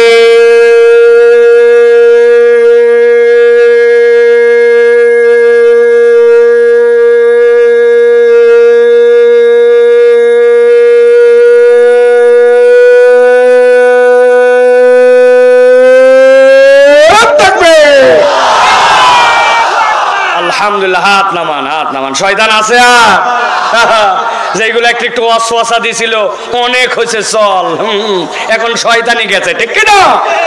আল্লাহু আকবারের স্লোগান শয়তান পছন্দ করে না। এই জন্য বাংলাদেশেও এক শ্রেণীর লোক আল্লাহু আকবারের স্লোগান দিতেও পারে না, পছন্দ করে না। আমরা বলতে চাই, আল্লাহু আকবারের স্লোগান যারা দিতে পারে না, বলতে পারে না, তাদের দলীয় স্লোগানে আল্লাহু আকবার নাই, তারা শয়তানের আপন চাচাতো খালাতো ফুফাতো ভাই। আল্লাহু আকবারের স্লোগান কোন দলীয় স্লোগান নয়, কোন পার্টির স্লোগান নয়, কোন গোষ্ঠীর স্লোগান নয়। আল্লাহু আকবার ইমানদারের হৃদয়ের স্লোগান। এই বাংলার জমিনে একজন ইমানদার যদি বেঁচে থাকে, কিয়ামত পর্যন্ত এই বাংলার জমিনে আল্লাহু আকবারের স্লোগান চলতেই থাকবে, চলতেই থাকবে, চলতেই থাকবে। আল্লাহ কবুল করবেন, আল্লাহুম্মা আমিন। আগামীর বাংলাদেশ ইনশাআল্লাহ ইসলামের পক্ষের বাংলাদেশ, তরুণ যুবকদের বাংলাদেশ, বৈষম্যহীন বাংলাদেশ, আলেম ওলামার বাংলাদেশ, নাস্তিক মুরতাদদের থাপ্পড় লাগানোর বাংলাদেশ। ওই বাংলাদেশে আল্লাহু আকবারের পক্ষে যারা, আমরা তাদের পক্ষে। মনে থাকবে তো? মুরব্বীরা ঠিক বলেন না? 50 বছর আপনাদেরকে দেখছি আমরা, কিসের ঠিক আন্দাজ? যেই জায়গা মতো যাওয়া লাগবে, এক বিড়ি আর এক কাপ চা দিয়ে ইমান বেঁচে ফেলায়। হ্যাঁ, অমুক ভাইয়ের চরিত্র ফুলের মতো পবিত্র, নামাজ পড়েনি বিগত 50 দিন, জুমারটা এবং ফজরেরটা জামাতে এক ওয়াক্ত, আবার তার পক্ষে স্লোগান দিচ্ছে অমুক ভাইয়ের চরিত্র ফুলের মতো পবিত্র। মুরব্বীরা বলতে পারবেন, আগে একটা মার্কা ছিল হোঁকা, ছিল না? ওরে টেরা ভোট দিবেন কাতে, কই হোঁকাতে হোঁকাতে, ভোট দিবেন কাতে হোঁকাতে হোঁকাতে। আপনাদের মুরব্বীদের চলবে না কোনো কথাবার্তা। সব তরুণ যুবকদেরকে আমাদের আগায় আসতে হবে, ঠিক কিনা? আমরা দোয়া করে, আল্লাহ মুরব্বীদের হায়াত দারাজ করে দাও, আল্লাহ আমাদের মুরব্বীদেরকে মাথার ছায়া হিসেবে রেখে দাও, আল্লাহ তাদেরকে আমাদেরকে গাইড করার মতো তৌফিক দিয়ে দাও, মুরব্বীদের ইজ্জতকে আল্লাহ বাড়ায় দাও, আমাদেরকে মুরব্বীদেরকে নিয়ে ধাক্কায় ইসলামের পক্ষে আনার মতো তৌফিক দাও। যুবকরা রাজি তো ভাই? তাহলে আর কিছু কথা চলবে? চলবে? চলেন দ্বিতীয় পর্বটাও আমরা প্রথম পর্বের সাথে সামঞ্জস্যশীল রেখে আমি যতটুকু আপনাদের জন্য লেখাপড়া করে আসছি, এর আলোকে বিতাড়িত মরদুদ শয়তান থেকে আশ্রয় প্রার্থনা করে সমস্বরে একসাথে কোনো রকম জড়তা না রেখে সবাই আপনারা লাউডলি আল্লাহর কাছে আমরা আশ্রয় প্রার্থনা করে সকলে পড়েন, আউযু বিল্লাহি মিনাশ শাইতানির রাজিম, বিসমিল্লাহির রাহমানির রাহিম, আলিফ লাম রা, কিতাবুন আনজালনাহু ইলাইকা লিতুখরিজান নাসা মিনাজ যুলুমাতি ইলান নূর। আমরা এখন যে পর্বে কথা শুনবো সেটি হচ্ছে, দুনিয়াতে আমরা স্বীকার করে নিয়েছি যে কোরআন ছাড়া পরিবর্তনের কোনো সুযোগ নাই, আল্লাহর দেখানো এটাই আমাদের জন্য নির্দেশনা। কিন্তু একজন মানুষের জীবনে কোরআনের সাথে সম্পৃক্ততার, কোরআন সুন্নাহর আলোকে আসলে প্রয়োজন কয়টা, এটা আমরা অনেকেই জানি না, ঠিক না ভাই? গড় বলি, হ্যাঁ দরকার আছে, কোরআনের সাথে সম্পৃক্ত দরকার না, কোনো গড় কথা চলবে না। আপনাকে টু দা পয়েন্ট মাথার মধ্যে এটা গেঁথে নিতে হবে, কোরআনের সাথে মানুষের সম্পৃক্ততার ন্যূনতম সর্বনিম্ন প্রয়োজন হচ্ছে 5টা। কয়টা ভাই? মুখ বন্ধ রাখলে হবে না আমার ভাইয়েরা। কয়টা? হাতগুলো একটু রেডি করেন, ডান হাতটা, হ্যাঁ এই 5টা আঙ্গুল হাত সোজা করেন এরকম করে। আমি জিজ্ঞাসা করব কোরআনের সাথে সম্পৃক্ততার সর্বনিম্ন প্রয়োজন কয়টা? একসাথে হাত তুলে বলবেন 5টা। কোরআনের সাথে সর্বনিম্ন মানুষের জীবনের সম্পৃক্ততার প্রয়োজন কয়টা? আরেকবার, কয়টা? যারা হাত তোলেন নাই শেষ সুযোগ দিলাম, কয়টা? মাশাআল্লাহ, আল্লাহ কবুল করবেন, আল্লাহুম্মা আমিন। আমরা এই 5টা কারণ 20-25 মিনিটের মধ্যে শুনে আমল করার নিয়ত করে বাড়িতে চলে যাব ইনশাআল্লাহ। 1 নম্বরে আল্লাহ রাব্বুল আলামিন বলছেন, মানুষ যদি সত্যিকার অর্থে তার পথের একটা দিশা খুঁজে পেতে চাই, আল্লাহ বলছেন কোরআন ছাড়া তোমার কোনো উপায় নাই। আল্লাহ রাব্বুল আমিন বলছেন আলিফ লাম রা, গভীর মনোযোগে খেয়াল করেন, মুখস্থ রাখেন। কোরআনের 29টা সূরার শুরুতে আল্লাহ রাব্বুল আলামিন এই সকল আল হুরুফ আল মুকাত্তাআত ব্যবহার করেছেন। ওইগুলাকে আল আয়াত আল মুতাশাবিহাত বলা হয়। ওইগুলার অর্থ কেউ জানে না। আব্দুল্লাহ ইবনে আব্বাস বলতেছেন ওয়াল্লাহু আ'লামু বিমুরাদিহি, রব্বুল আলামিন ছাড়া এর কেউ অর্থ জানে না। কিন্তু অবাক হয়ে যাবেন শুনলে আপনি, 29টা সূরার মধ্যে 26টা সূরা এরকম আছে যেখানে আল্লাহ এরকম মানুষ জানে না এরকম অক্ষর ব্যবহার করেছেন। কিন্তু এরপরে রব্বুল আলামিন যে আয়াত দিয়েছেন সেইখানে কোরআনের পরিচয় আল্লাহ তুলে ধরেছেন। আল্লাহ বলছেন আলিফ লাম মিম, এরপরে বলছেন যালিকাল কিতাবুল লা রাইবা ফি, কোরআনের পরিচয়। আল্লাহ বলছেন ইয়াসিন, আল্লাহ বলছেন জানো না অর্থ কি, কিন্তু আল্লাহ বলছেন আল কোরআনিল হাকিম, কোরআনের পরিচয় আল্লাহ এরপরে তুলে ধরেছেন। আল্লাহ বলছেন আলিফ লাম রা, এরপরে বলছেন কিতাবুন আনজালনাহু ইলাইক।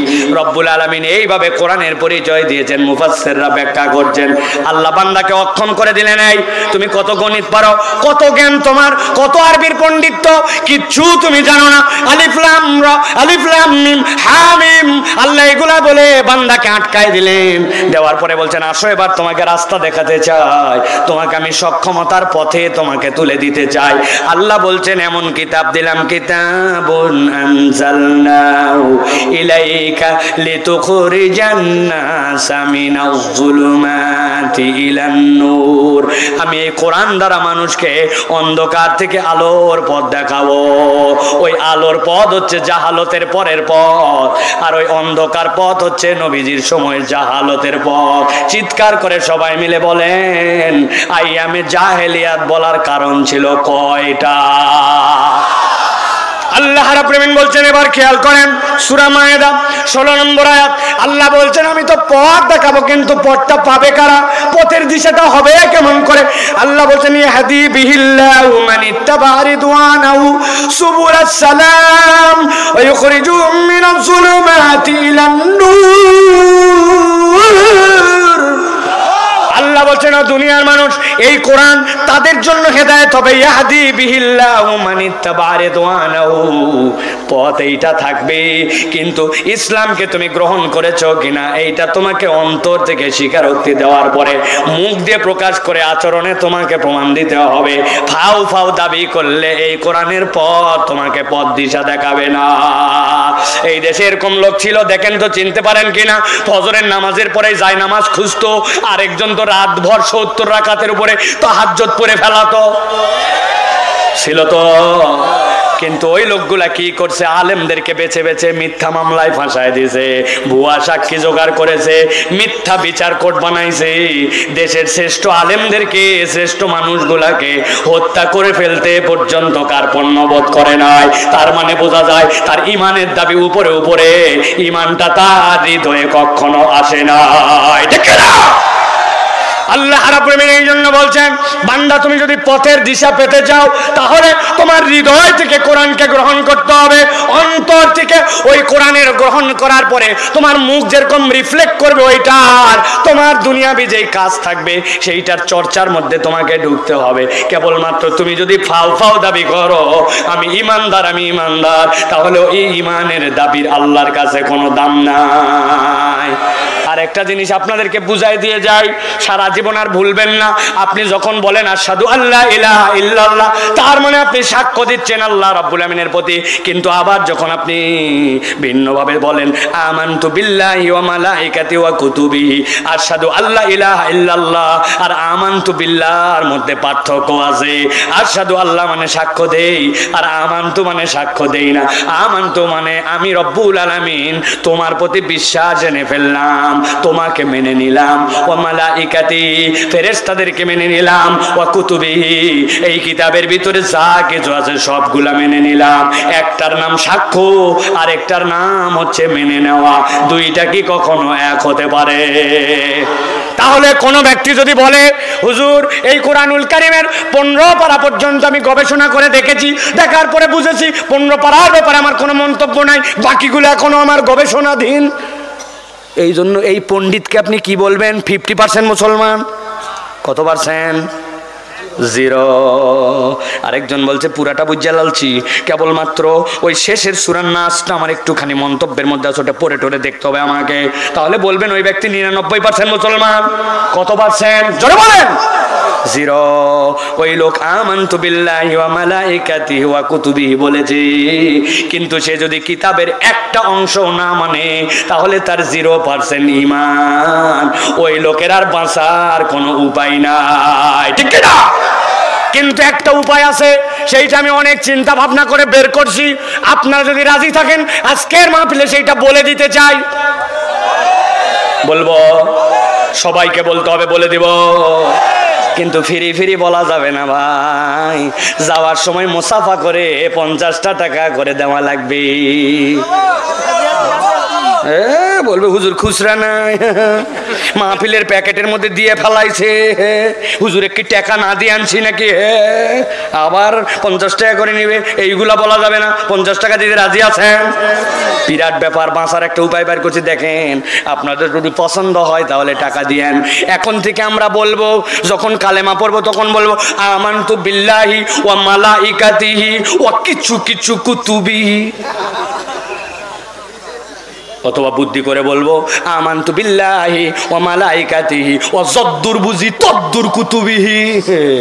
কবরে যাওয়ার ফেরেশতা ধরছে, তুই ইসলামের কতক বিধান মানছিস আর মানিস নাই, বলতে বললেই হবে নাকি? আমি মনিরামপুর থেকে বলে আইছিলাম যদ্দুর বুঝি তদ্দুর কুতুবিহি। একটা পিটন মাটি পড়বে, যেই হুজুর এই বুদ্ধি শিখাবে ওই হুজুর সহ মার খাবে, ঠিক কিনা? এই জন্য আমি আপনার কাছে বললাম, প্রিয় ভাইরা, কোরআন আপনাকে পথের দিশা দিবে, তবে আপনার ইচ্ছা মতো কোরআন মানা যাবে না। কোরআনের ইচ্ছার কাছে আপনাকে সমর্পিত হতে হবে, ঠিক কিনা?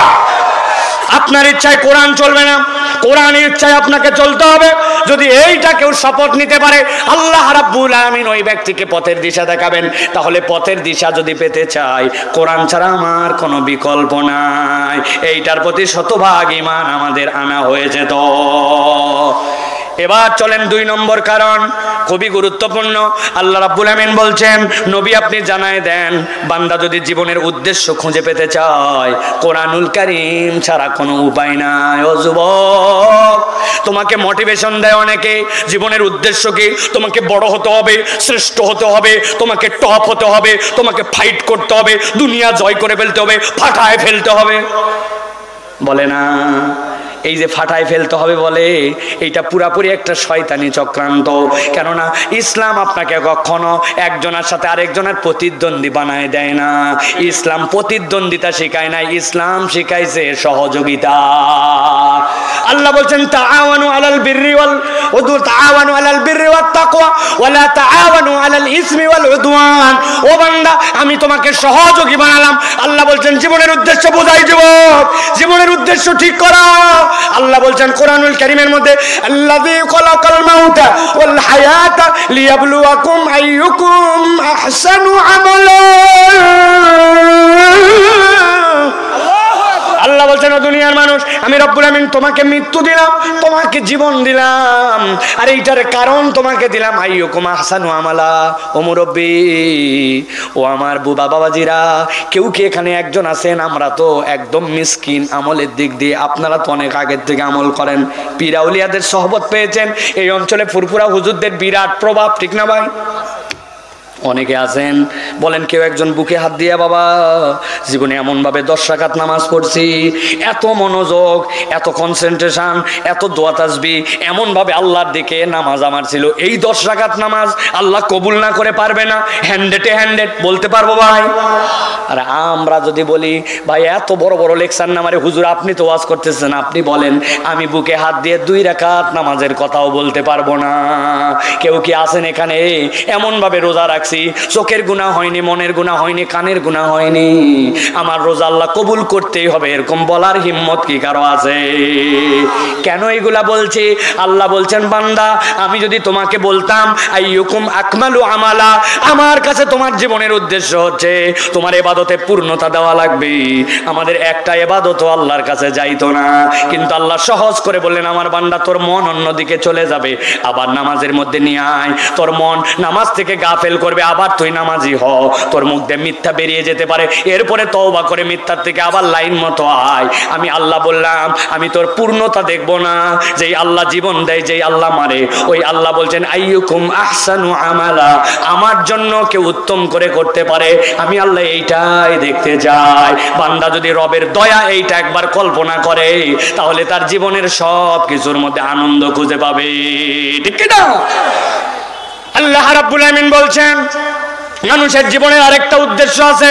আমার তরুণ যুবকদের জন্য এই কথাটি বলে আল্লাহ বলতেছেন, ভালো করে খেয়াল করেন। আল্লাহ বলছেন কুনতুম খায়রা উম্মাতিন উখরিজাত লিন-নাস তা'মুরুনা বিল মা'রুফি ওয়া তানহাউনা আনিল মুনকার। এই দুনিয়ার মানুষ, আমি আল্লাহ তোমাদেরকে শ্রেষ্ঠ জাতি বানালাম। কেন শ্রেষ্ঠ জাতি বানালাম? যশোর অঞ্চলে বিশাল ডায়লগ, নিজে বাঁচলে বাপের নাম, আছে না ভাই? এই ডায়লগটা একটা শয়তানি ডায়লগ। ইসলাম বলছে কুনতুম খায়রা উম্মাহ, আমি আল্লাহ ডিক্লার দিলাম তুমি শ্রেষ্ঠ। কি দিয়ে শ্রেষ্ঠ? উখরিজাত লিন-নাস, তোমাকে তোমার পার্সোনালের জন্য সৃষ্টি করা হয় নাই, তোমাকে সৃষ্টি করা হয়েছে মানুষের জন্য, অপর মানুষের কল্যাণের জন্য। সুবহানাল্লাহ। আল্লাহ বলছেন অপর মানুষের কল্যাণের জন্য সৃষ্টি করা হলো। তোমার ডিউটি কি? আল্লাহ বলছেন তোমার ডিউটি, কোরআন তোমাকে বুঝায় দিচ্ছে, তা'মুরুনা বিল মা'রুফি ওয়া তানহাউনা আনিল মুনকার। এক নম্বর দায়িত্ব মানুষকে সৎ কাজের আদেশ করা আর মানুষকে অন্যায় থেকে ফেরানো। বুকে হাত দিয়ে বলেন, আমাদের সমাজে কিছু সৎ কাজের আদেশ থাকলেও মানুষ অন্যায় থেকে মানুষকে আর ফেরায় না। কি ফিরায়? কই আপনি কোনোদিন তো গান বন্ধ করার জন্য গেলেন না, অন্যায়ের পরে অন্যায় হয়ে গেল, আপনি চিন্তা করলেন রাগ বাবা ঝামেলা বাড়ানোর দরকার নাই, বলে কিনা?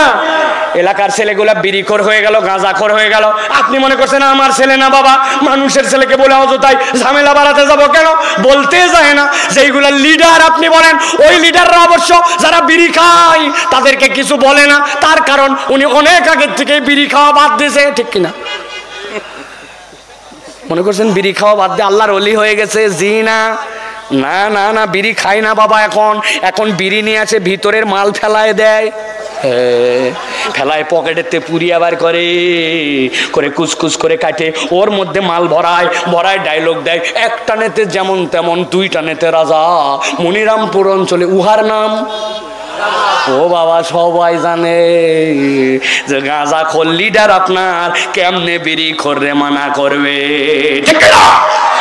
ভালো করে বুঝেন, আমি আর বেশি কথা বলবো না। এই হাদিসটা ভালো করে আপনার বুঝে নিয়ে মাথায় যেতে হবে। আল্লাহ নবী সাল্লাল্লাহু আলাইহি ওয়াসাল্লাম বলছেন, মান রাআ মিনকুম মুনকারান ফালিয়াতাগায়্যারহু বিয়াদিহি ফাইল্লাম ইয়াস্তাতি' ফাবিলিসানিহি ফাইল্লাম ইয়াস্তাতি' ফাবিকলবিহি ওয়া যালিকা আযাফুল ঈমান।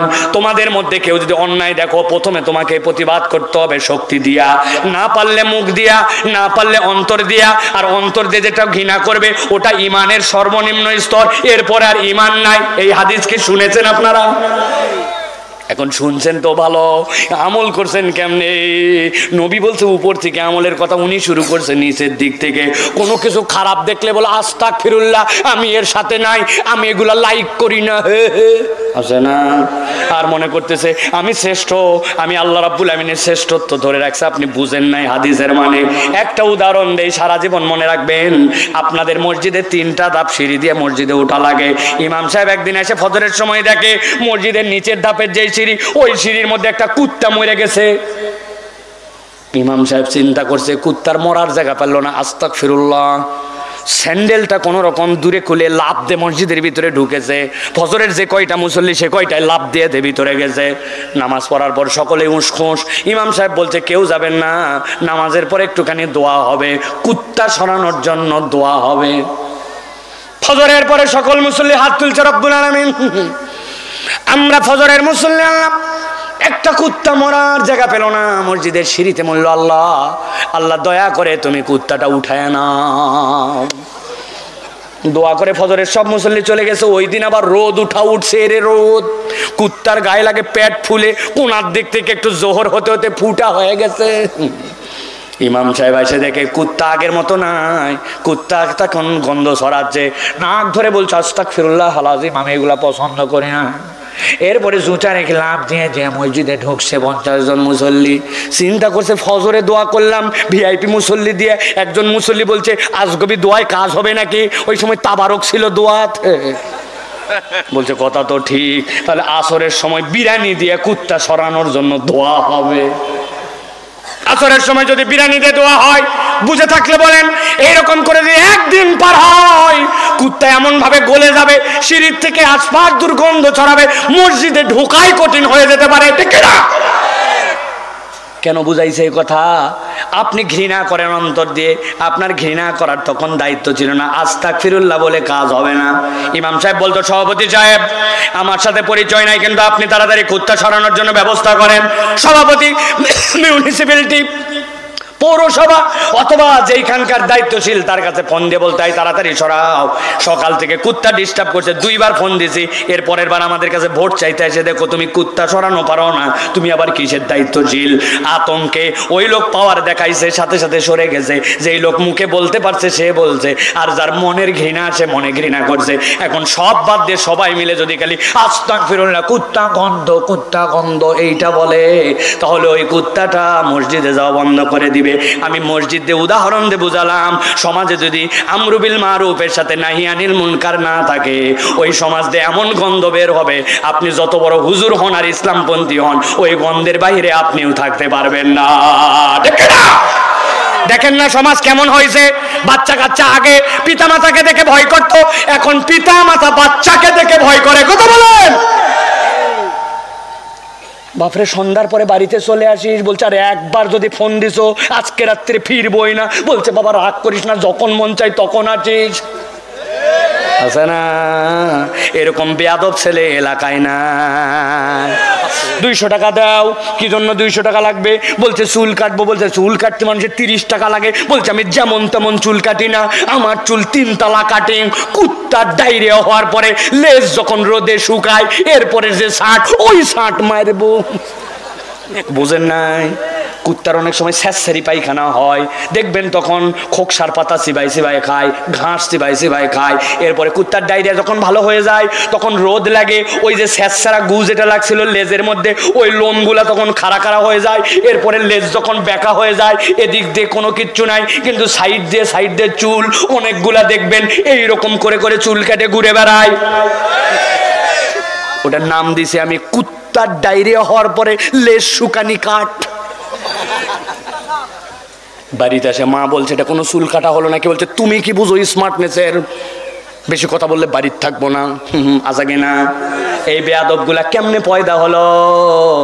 আমরু বিল মারুফ আর নাহি আনিল মুনকার নাই। নিজে বাঁচলে বাপের নাম মনে করে আপনি যখন নাক ধরে ধরে কেবল বলছেন এইটা খারাপ এইটা খারাপ, কিন্তু বাধা দেন নাই, তখন সমাজ থেকে দুর্গন্ধই কেবল বেরোবে না, আল্লাহর কাছে আমরা যে সম্মানিত সৃষ্টি, উম্মতের সম্মান আমরা হারায় ফেলবো। এই জন্য কোরআন আপনাকে নির্দেশ দিচ্ছে, এটা কেউ নির্দেশ দিচ্ছে না। তুমি যদি জীবনের উদ্দেশ্য বুঝে নিতে চাও, তোমার জীবনের উদ্দেশ্য জজ হওয়া, ব্যারিস্টার হওয়া, টাকা কামাই করা, বড় বাড়ির মালিক হওয়া, অনেক জমিদার হয়, এটা নয়। সমাজকে একটা সুন্দর সমাজে রূপান্তর করে সৎ কাজের আদেশ, অন্যায় থেকে ফিরাইয়া একটা সুন্দর সমাজ কায়েম করা, এইটাই হচ্ছে মানুষের আসল উদ্দেশ্য এবং দায়িত্ব, ঠিক না? বলেন, কেউ একজন জিজ্ঞাসা করলে বলে কি হবি তুই? ডাক্তার হব, ইঞ্জিনিয়ার হব, বিদেশে চলে যাব, আমেরিকায় যাব, রাজনীতিবিদ হব। একজন বলল না আমি মানুষের মতো মানুষ হব, আমি সমাজ সুন্দর করার জন্য একজন সংগ্রামী শপথের সাথী হব। কেউ বলে না এটা, ঠিক কিনা? কারণ জানি না আমরা। বিরক্ত হয়েন না আমার কথায়। আল্লাহ রাব্বুল আমিন বলছেন এইটা তোমার জীবনের উদ্দেশ্য, এটা কোরআন ছাড়া তোমাকে কেউ বুঝাবে না। সর্বশেষ 3 নম্বর কারণ বলে শেষ করে দিব, ভালো করে খেয়াল করেন। এই কোরআন একমাত্র আমাদেরকে জীবনের সততার অনুভব একমাত্র কোরআন আমাদেরকে দেয়। ঠিক বলছেন না? বুঝে আমি জানি সত্যতা এবং সততার অনুভব কথা ভারী কথা, কিন্তু ছোট্ট আয়াত দিয়ে আপনাকে ক্লিয়ার করে দেব সত্যতার অনুভবটা কি। সুবহানাল্লাহ। আল্লাহ রাব্বুল আমিন বলছেন, নবী জানান, দেখেন পরিচিত আয়াত, আল্লাযীনা ইউমিনুনা বিল গায়বি ওয়া ইউকিমুনাস সালাতা ওয়া মিম্মা রাযাকনাহুম ইউনফিকুন। এই কথা কয়টা বুঝে বাড়িতে চলে যান। আল্লাহ বলছেন আমার এক শ্রেণীর বান্দার হৃদয়ের মধ্যে সত্যতার অনুভব পাবে। কারা তারা? আল্লাহ বলছেন আল্লাযীনা ইউমিনুনা বিল গায়ব। এক নম্বরে যারা গায়েবে বিশ্বাস করে। গায়েব মানে কি? গায়েব মানে অদৃশ্য, জানি না এইটা নয়। গায়েব বোঝেন, সত্যতার অনুভব তাহলে বুঝবেন। গায়েব মানে আমি আল্লাহ রাব্বুল আমিন বললাম ইকরা বিসমি রাব্বিকাল্লাযী খলাক। আল্লাহ নবী ভাবলেন 5টা বিষয় নিয়ে, বান্দা জানে না কেমনে কি হবে, কিন্তু আল্লাহ বলছেন সে ঈমান রাখে। আল্লাহর দেওয়া অর্থনীতি, আল্লাহর দেওয়া সংবিধান, আল্লাহর দেওয়া আইন, নিশ্চয় ওটা কাজ করে। আমার মাথায় হয়তো বুঝে ধরতে না পারে। আমি দেখলাম সুদ নিলে লাভ হয়, কিন্তু আল্লাহ সুদকে হারাম করলেন, আমার তো বুঝে আসে না যে সুদ ছাড়া আবার কেমনে চলে। আল্লাহ বলেন আল্লাযীনা ইউমিনুনা বিল গায়ব। তুমি বিশ্বাস করো, আমার বোধে ধরুক বা না ধরুক, আল্লাহর আইনটাই ঠিক। একবার যদি অন্তরে কেউ এটা ঢুকায় নিতে পারে, আল্লাহ বলছেন তার হৃদয়ের মধ্যে আমি একটা সত্যতা এবং সততার অনুভব জাগ্রত করে দিব। সুবহানাল্লাহ। আমি নিজে দেখে আসছি, রব্বুল আমিন আমাকে অনেক দেশে নিয়েছেন। এর মধ্যে সবচেয়ে সুন্দর দেশ, তার মধ্যে একটা জাপানে গেছি। জাপানের মানুষ এত সভ্য, এত সভ্য। আমাদের যারা বাঙালি মুসলমান ওখানে আছে তাদের সাথে থেকে তারাও সভ্য হয়ে গেছে। জাপানে এক মাদ্রাসায় গেছি, দর্শে কোরআনের হালাকার প্রথম পাঠ দেওয়ার জন্য জাপানে মাদ্রাসা টোকিওতে যাওয়ার পরে আমাকে ছেলেরা বলল, এত মহব্বত তাদের দেখি, প্রত্যেকটা ছেলে পেলে ভদ্র, দেখি প্রত্যেক ছেলে সাইকেল নিয়ে মাদ্রাসায় আসে। এক ছেলেকে বললাম বাবা তোমার সাইকেলটা একটু চালাতে দিবা নাকি? তখন তো প্রতিযোগিতা লেগে গেল, শায়েক আমারটা চালান, আমারটা চালান, আমারটা চালান। ছেলেরা খুঁজি, একটা সাইকেল খুললাম, খুলে চালাচ্ছি। চালানোর সময় দেখি সুন্দর একটা বেল রাখা আছে সামনে হাতের উপরে। আমি ইচ্ছা করে দুইবার একটু বেলটার শব্দ কেমন এরকম করে টুনটুন করে বাজাইছি। পুরা মাদ্রাসার সব ওস্তাদ, সব ছাত্র মাথায় হাত দিয়ে বসে পড়ছে, শায়েক শায়েক শায়েক বাজায়েন না। বললাম সমস্যা কি? বলছে শায়েক এই মাদ্রাসা এখানে 15 বছর, জীবনের প্রথম কেউ বেল বাজালো সেটা আপনি। 15 বছর এক রাস্তায় বেল বাজানো লাগে না? বেল বাজানোর কারণে ওরা বিব্রত হয়ে গেছে, লজ্জায় পড়ে গেছে। কেমন সভ্য জাতি!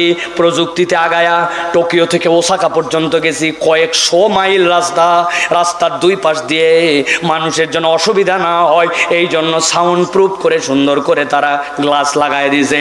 ওই গ্লাস লাগাইছে যাতে প্রাণীর কষ্ট না হয়। দুনিয়ার যত প্রযুক্তি সব আগাইছে জাপান। শুনতে কত ভালো লাগতেছে না? কিন্তু খবর আছে জাপান এত আগানোর পরেও সেই দেশই ওই দেশ যেখানে সবচেয়ে বেশি আত্মহত্যা করে মানুষ। ডাক্তারের কাছে বলে আমি আপনাকে নিজে নিজে স্টেটমেন্ট দিলাম, আমার কেউ কোনো দায় নেবে না, আমাকে ইঞ্জেকশন দিয়ে আপনি হত্যা করে ফেলেন। 70 বছর 80 বছর যাওয়ার পরে ওই মানুষগুলো এমন লনলি ফিল করে, জীবনের আর কোনো মানে খুঁজে পায় না। তখন চিন্তা করে আমার জীবনে পরিবার নাই, বাচ্চা নাই, কিচ্ছু নাই, খালি কামাই করে গেলাম আর প্রযুক্তি দেখে গেলাম, আর ভাল লাগে না, মরে যাওয়া এর থেকে ভালো। কিন্তু আপনি এই ঝিকরগাছা, এই মনিরামপুরের 90 বছরের একটা বুড়া, প্রায় মরা মরা অবস্থা, ওকে যায় যদি বলেন চাচা আর কত, মনে হচ্ছে আপনার আর ভাল লাগতেছে না, আপনাকে আমি একটু বালিশ ঠেসে মারে ফেলি, আল্লাহর কাছে চলে যান, রাজি হবে? বলছে এই কে কোন জায়গায় আসিস দেখ তো। কি কথা বলেন? আল্লাহ বলতেছেন আল্লাযীনা ইউমিনুনা বিল গায়ব। ওই মানুষ ভালো মন্দ তার সবকিছু আল্লাহর উপরে বিশ্বাস করে। এই অনুভব গায়েবে বিশ্বাসকারী, কোরআনে বিশ্বাসকারী ছাড়া অনুভবটা বুঝতে পারে না, ঠিক না? এটা একটা পাঠ।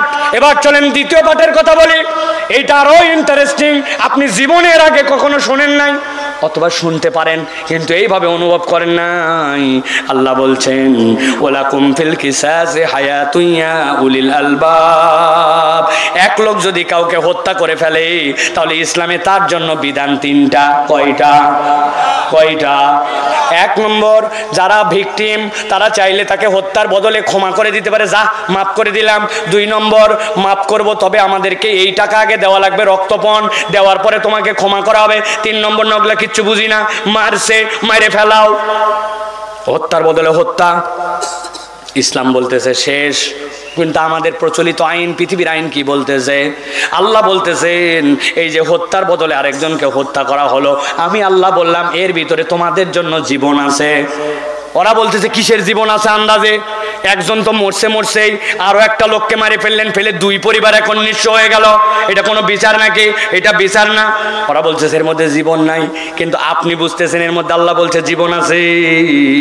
এই জীবনের একটা দিক হচ্ছে, একটা লোককে যদি এরকম যথোপযুক্তভাবে শাস্তি দিয়ে জনসম্মুখে হত্যার বদলে হত্যা করে ফেলা হয়, এলাকায় ত্রাস কায়েম হয়ে যাবে যে ইসলামী বিচারে মারলে বাবা খবর আছে মরে যাওয়া লাগবে, তখন অর্ধেক মানুষ ভীত হয়ে এই অপরাধ থেকে দূরে চলে যাবে, ঠিক কিনা?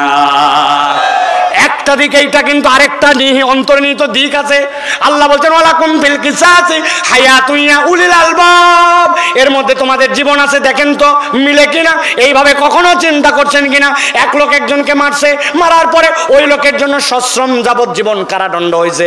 সশ্রম যাবজ্জীবন কারাদণ্ড রনি ভাই কত বছর? 32 বছর। 32 বছর লেখে, কিন্তু 27 বছরে শেষ হয়, জেলের বয়সের হিসাব মাইনাস হয়, 27 বছর ধরে সশ্রম কারাদণ্ড। ভালো করে চিন্তা করেন, ওই লোক মারছে 1 লোককে, 2 লোককে, 3 লোককে, এখন তার জন্য যথোপযুক্ত বিচার করে সশ্রম কারাদণ্ড দিয়েছেন। ওই জেলের মধ্যে যেই লোকটা 32 বছর আছে, বলেন তো, জিজ্ঞাসা করে ওর জন্য জামা কাপড় লাগবে কিনা, ওর জন্য খাদ্য লাগবে কিনা, ওই লোক যদি অসুস্থ হয় ট্রিটমেন্ট লাগবে কিনা, গরমের দিনে ওর জন্য ফ্যান লাগবে কিনা, শীতের দিনে ওর জন্য কম্বল লাগবে কিনা। তাহলে যেই লোক একটা মানুষকে মেরে ফেললো, তার হত্যার বদলে আপনি বাঁচায় রাখলেন 32 বছর। আপনি কৃষক, কষ্ট করে কামাই করেন, আপনি জমি রেজিস্ট্রির সময় টাকা দেন, আপনি বাজার থেকে একটা ম্যাচ কেনার সময় ট্যাক্সে টাকা দেন, আপনি একটা সোয়াবিন তেল কেনার সময় টাকা দেন, ওই টাকা দিয়ে সরকার চলে। তাহলে আমার কি দায় আর কি ঠেকা পড়ছে যে আমার টাকায় একজন 32 বছরের সশ্রম কারাদণ্ডের ওই লোকের আলো দিব, ওই লোকের ভাত দিব, ওই লোকের কাপড় দিব? আমার কি ঠেকা? কথা ঠিক কিনা? আল্লাহ এই জন্য বলছেন ওয়ালাকুম ফিল কিসাসি হায়াতুন ইয়া উলিল আলবাব। আমি আল্লাহ বললাম এই সত্যতার অনুভব দুনিয়ায় কোরআন বিমুখ হয়ে গেলে, আল্লাহ রসুলকে ফলো না করলে তুমি এই নূর খুঁজে পাবা না। আর আমি আল্লাহ নবীকে বললাম ওয়ালাকিন জাআলনাহু নূরা, যদিও দেখতেছেন ঈমান, যদিও দেখতেছেন কিতাব, কিন্তু আসলে আমি আপনাকে আলো দিয়েছি। এক্সরের আলোর কথা মনে আছে তো ভাই? আল্লাহ বলছেন ওই মানুষগুলার 3টা গুণ থাকবে। 1 নম্বরে ইউমিনুনা বিল গায়ব ওয়া ইউকিমুনাস সালাতা ওয়া রাযাকনাহুম ইউনফিকুন। আল্লাহ বলছেন ও দুনিয়ার মানুষ, 2 নম্বরে এই মানুষগুলার মধ্যে একটা গুণ থাকবে, সেইটা কি?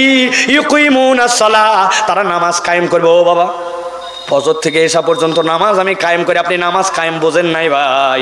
সত্যতার অনুভব এই জন্য হৃদয় আসে নাই। আপনি নামাজে দাঁড়াইছেন, আপনি বিরাট বড় সুন্দর জামা কাপড় পরে হাজী সাহেব, বিরাট বড় টাকা পয়সা, ডান পাশে দাঁড়াইছে একজন কাঠুরিয়া, সারাদিন কাঠ কাটে, বগলের কাছে লাল হয়ে গেছে গেঞ্জি, কোমরের গামছাটা ছিঁড়া, অজু করে গা মুছে আপনার ডান পাশে দাঁড়াইছে। বাম পাশে দাঁড়াইছে একজন ভ্যানওয়ালা, টকটক গা দিয়ে গন্ধ বের হয় বেচারির। এখন যে হাজী সাহেব এখানে দাঁড়াইছে বলছে এই পিছা পিছা পিছা, 2জন পিছা পিছা। বলেন তো কোনো বাপের বেটার ক্ষমতা আছে যে ডান পাশের ভ্যানওয়ালা আর বাম পাশের কাঠুরিয়াকে পিছা পিছা বলতে পারে? আল্লাহ বলতেছেন ইউকিমুনাস সালার বুঝটা অন্তরে কায়েম করে নাও। সমাজে ধনী থাকবে, গরিব থাকবে, অসহায় থাকবে, দুস্থ থাকবে, নানান প্রকৃতির মানুষ থাকবে, কিন্তু ইসলাম যদি থাকে তাহলে ইসলামে একটা সমতার বিধান থাকবে। মৌলিক অধিকারের ক্ষেত্রে কেউ সেখানে বঞ্চিত হবে না। রিকশালাও যে আইন পাবে, একজন কোটিপতিও আইন পাবে।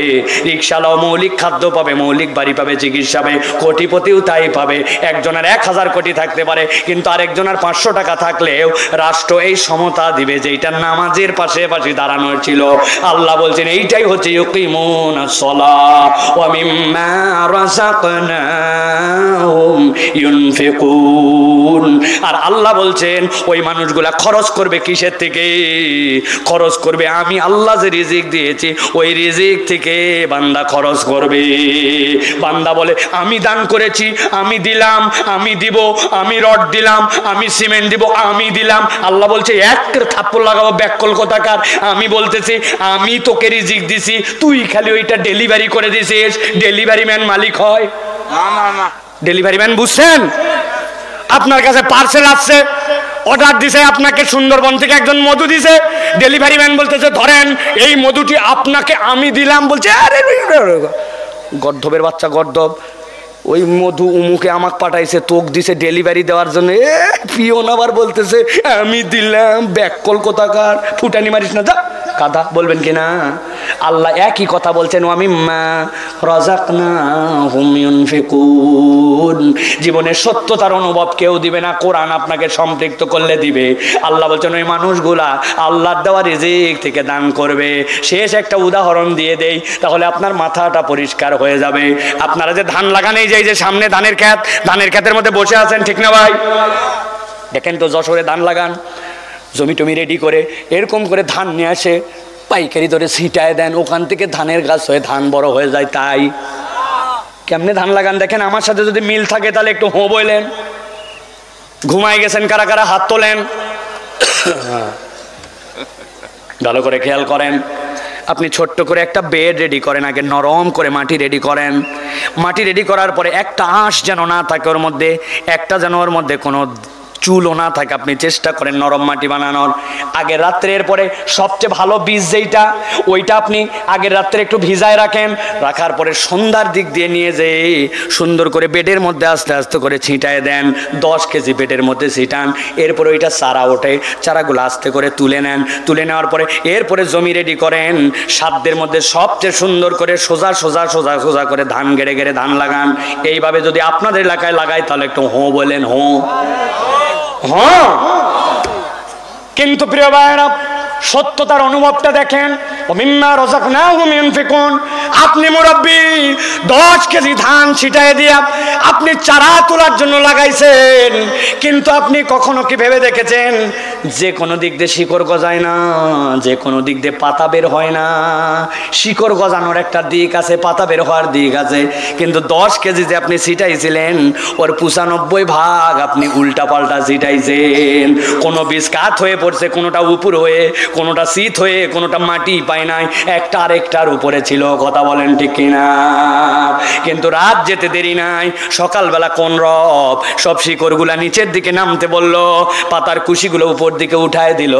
আপনি বলতেছেন আমার ক্ষেত, আমার ধান, আমার আবাদ। আল্লাহ বলতেছেন ওয়ামিম্মা রাযাকনাহুম ইউনফিকুন। আমি আল্লাহ তোকে ব্যাককল রিজিক দিছি, সেখান থেকে তুই এই রিজিকের মালিক হইছিস। ঠিক কিনা? এই যে জোরে করে ঠিক বলছেন, এটাও আল্লাহর রিজিক। আপনি এটা বোঝেন নাই? আপনাকে যদি জিজ্ঞাসা করি বাংলাদেশের রাজধানী কি, আপনি বলবেন ঢাকা। আর যদি ইন্ডিয়ারটা বলি দিল্লি, আপনি যে ঠিক ব্যাঠিক বুঝেন। আল্লাহ বলছেন এটাও তোমার জন্য রিজিক। আল্লাহ বলছেন এই জন্য এই সত্যতার অনুভব যদি দিলে একবার পেতে চাও, কোরআনুল কারীম ছাড়া তোমাকে কেউ এই অনুভব জাগ্রত করবে না। এবার তাহলে বলেন আমাদেরকে কোরআনের কাছে আসার দরকার আছে না নাই? এই যে 2 ঘন্টা অনবরত বললাম, আপনাদের কাছে আসার দরকার আছে না নয়? আমি সামারি করে দেই পুরো আলোচনা আবার। আল্লাহ নবী সাল্লাল্লাহু আলাইহি ওয়াসাল্লামের আসার আগের যুগকে কি যুগ বলা হতো? জাহালাতের কারণ কয়টা ছিল? আল্লাহ নবী কত বছর পর্যন্ত ভেবেছিলেন? 15 বছর। আয়াত আসছিল কয়টা? আল্লাহ বলছেন ওই আয়াতগুলো হচ্ছে ওয়ালাকিন জাআলনাহু নূরা।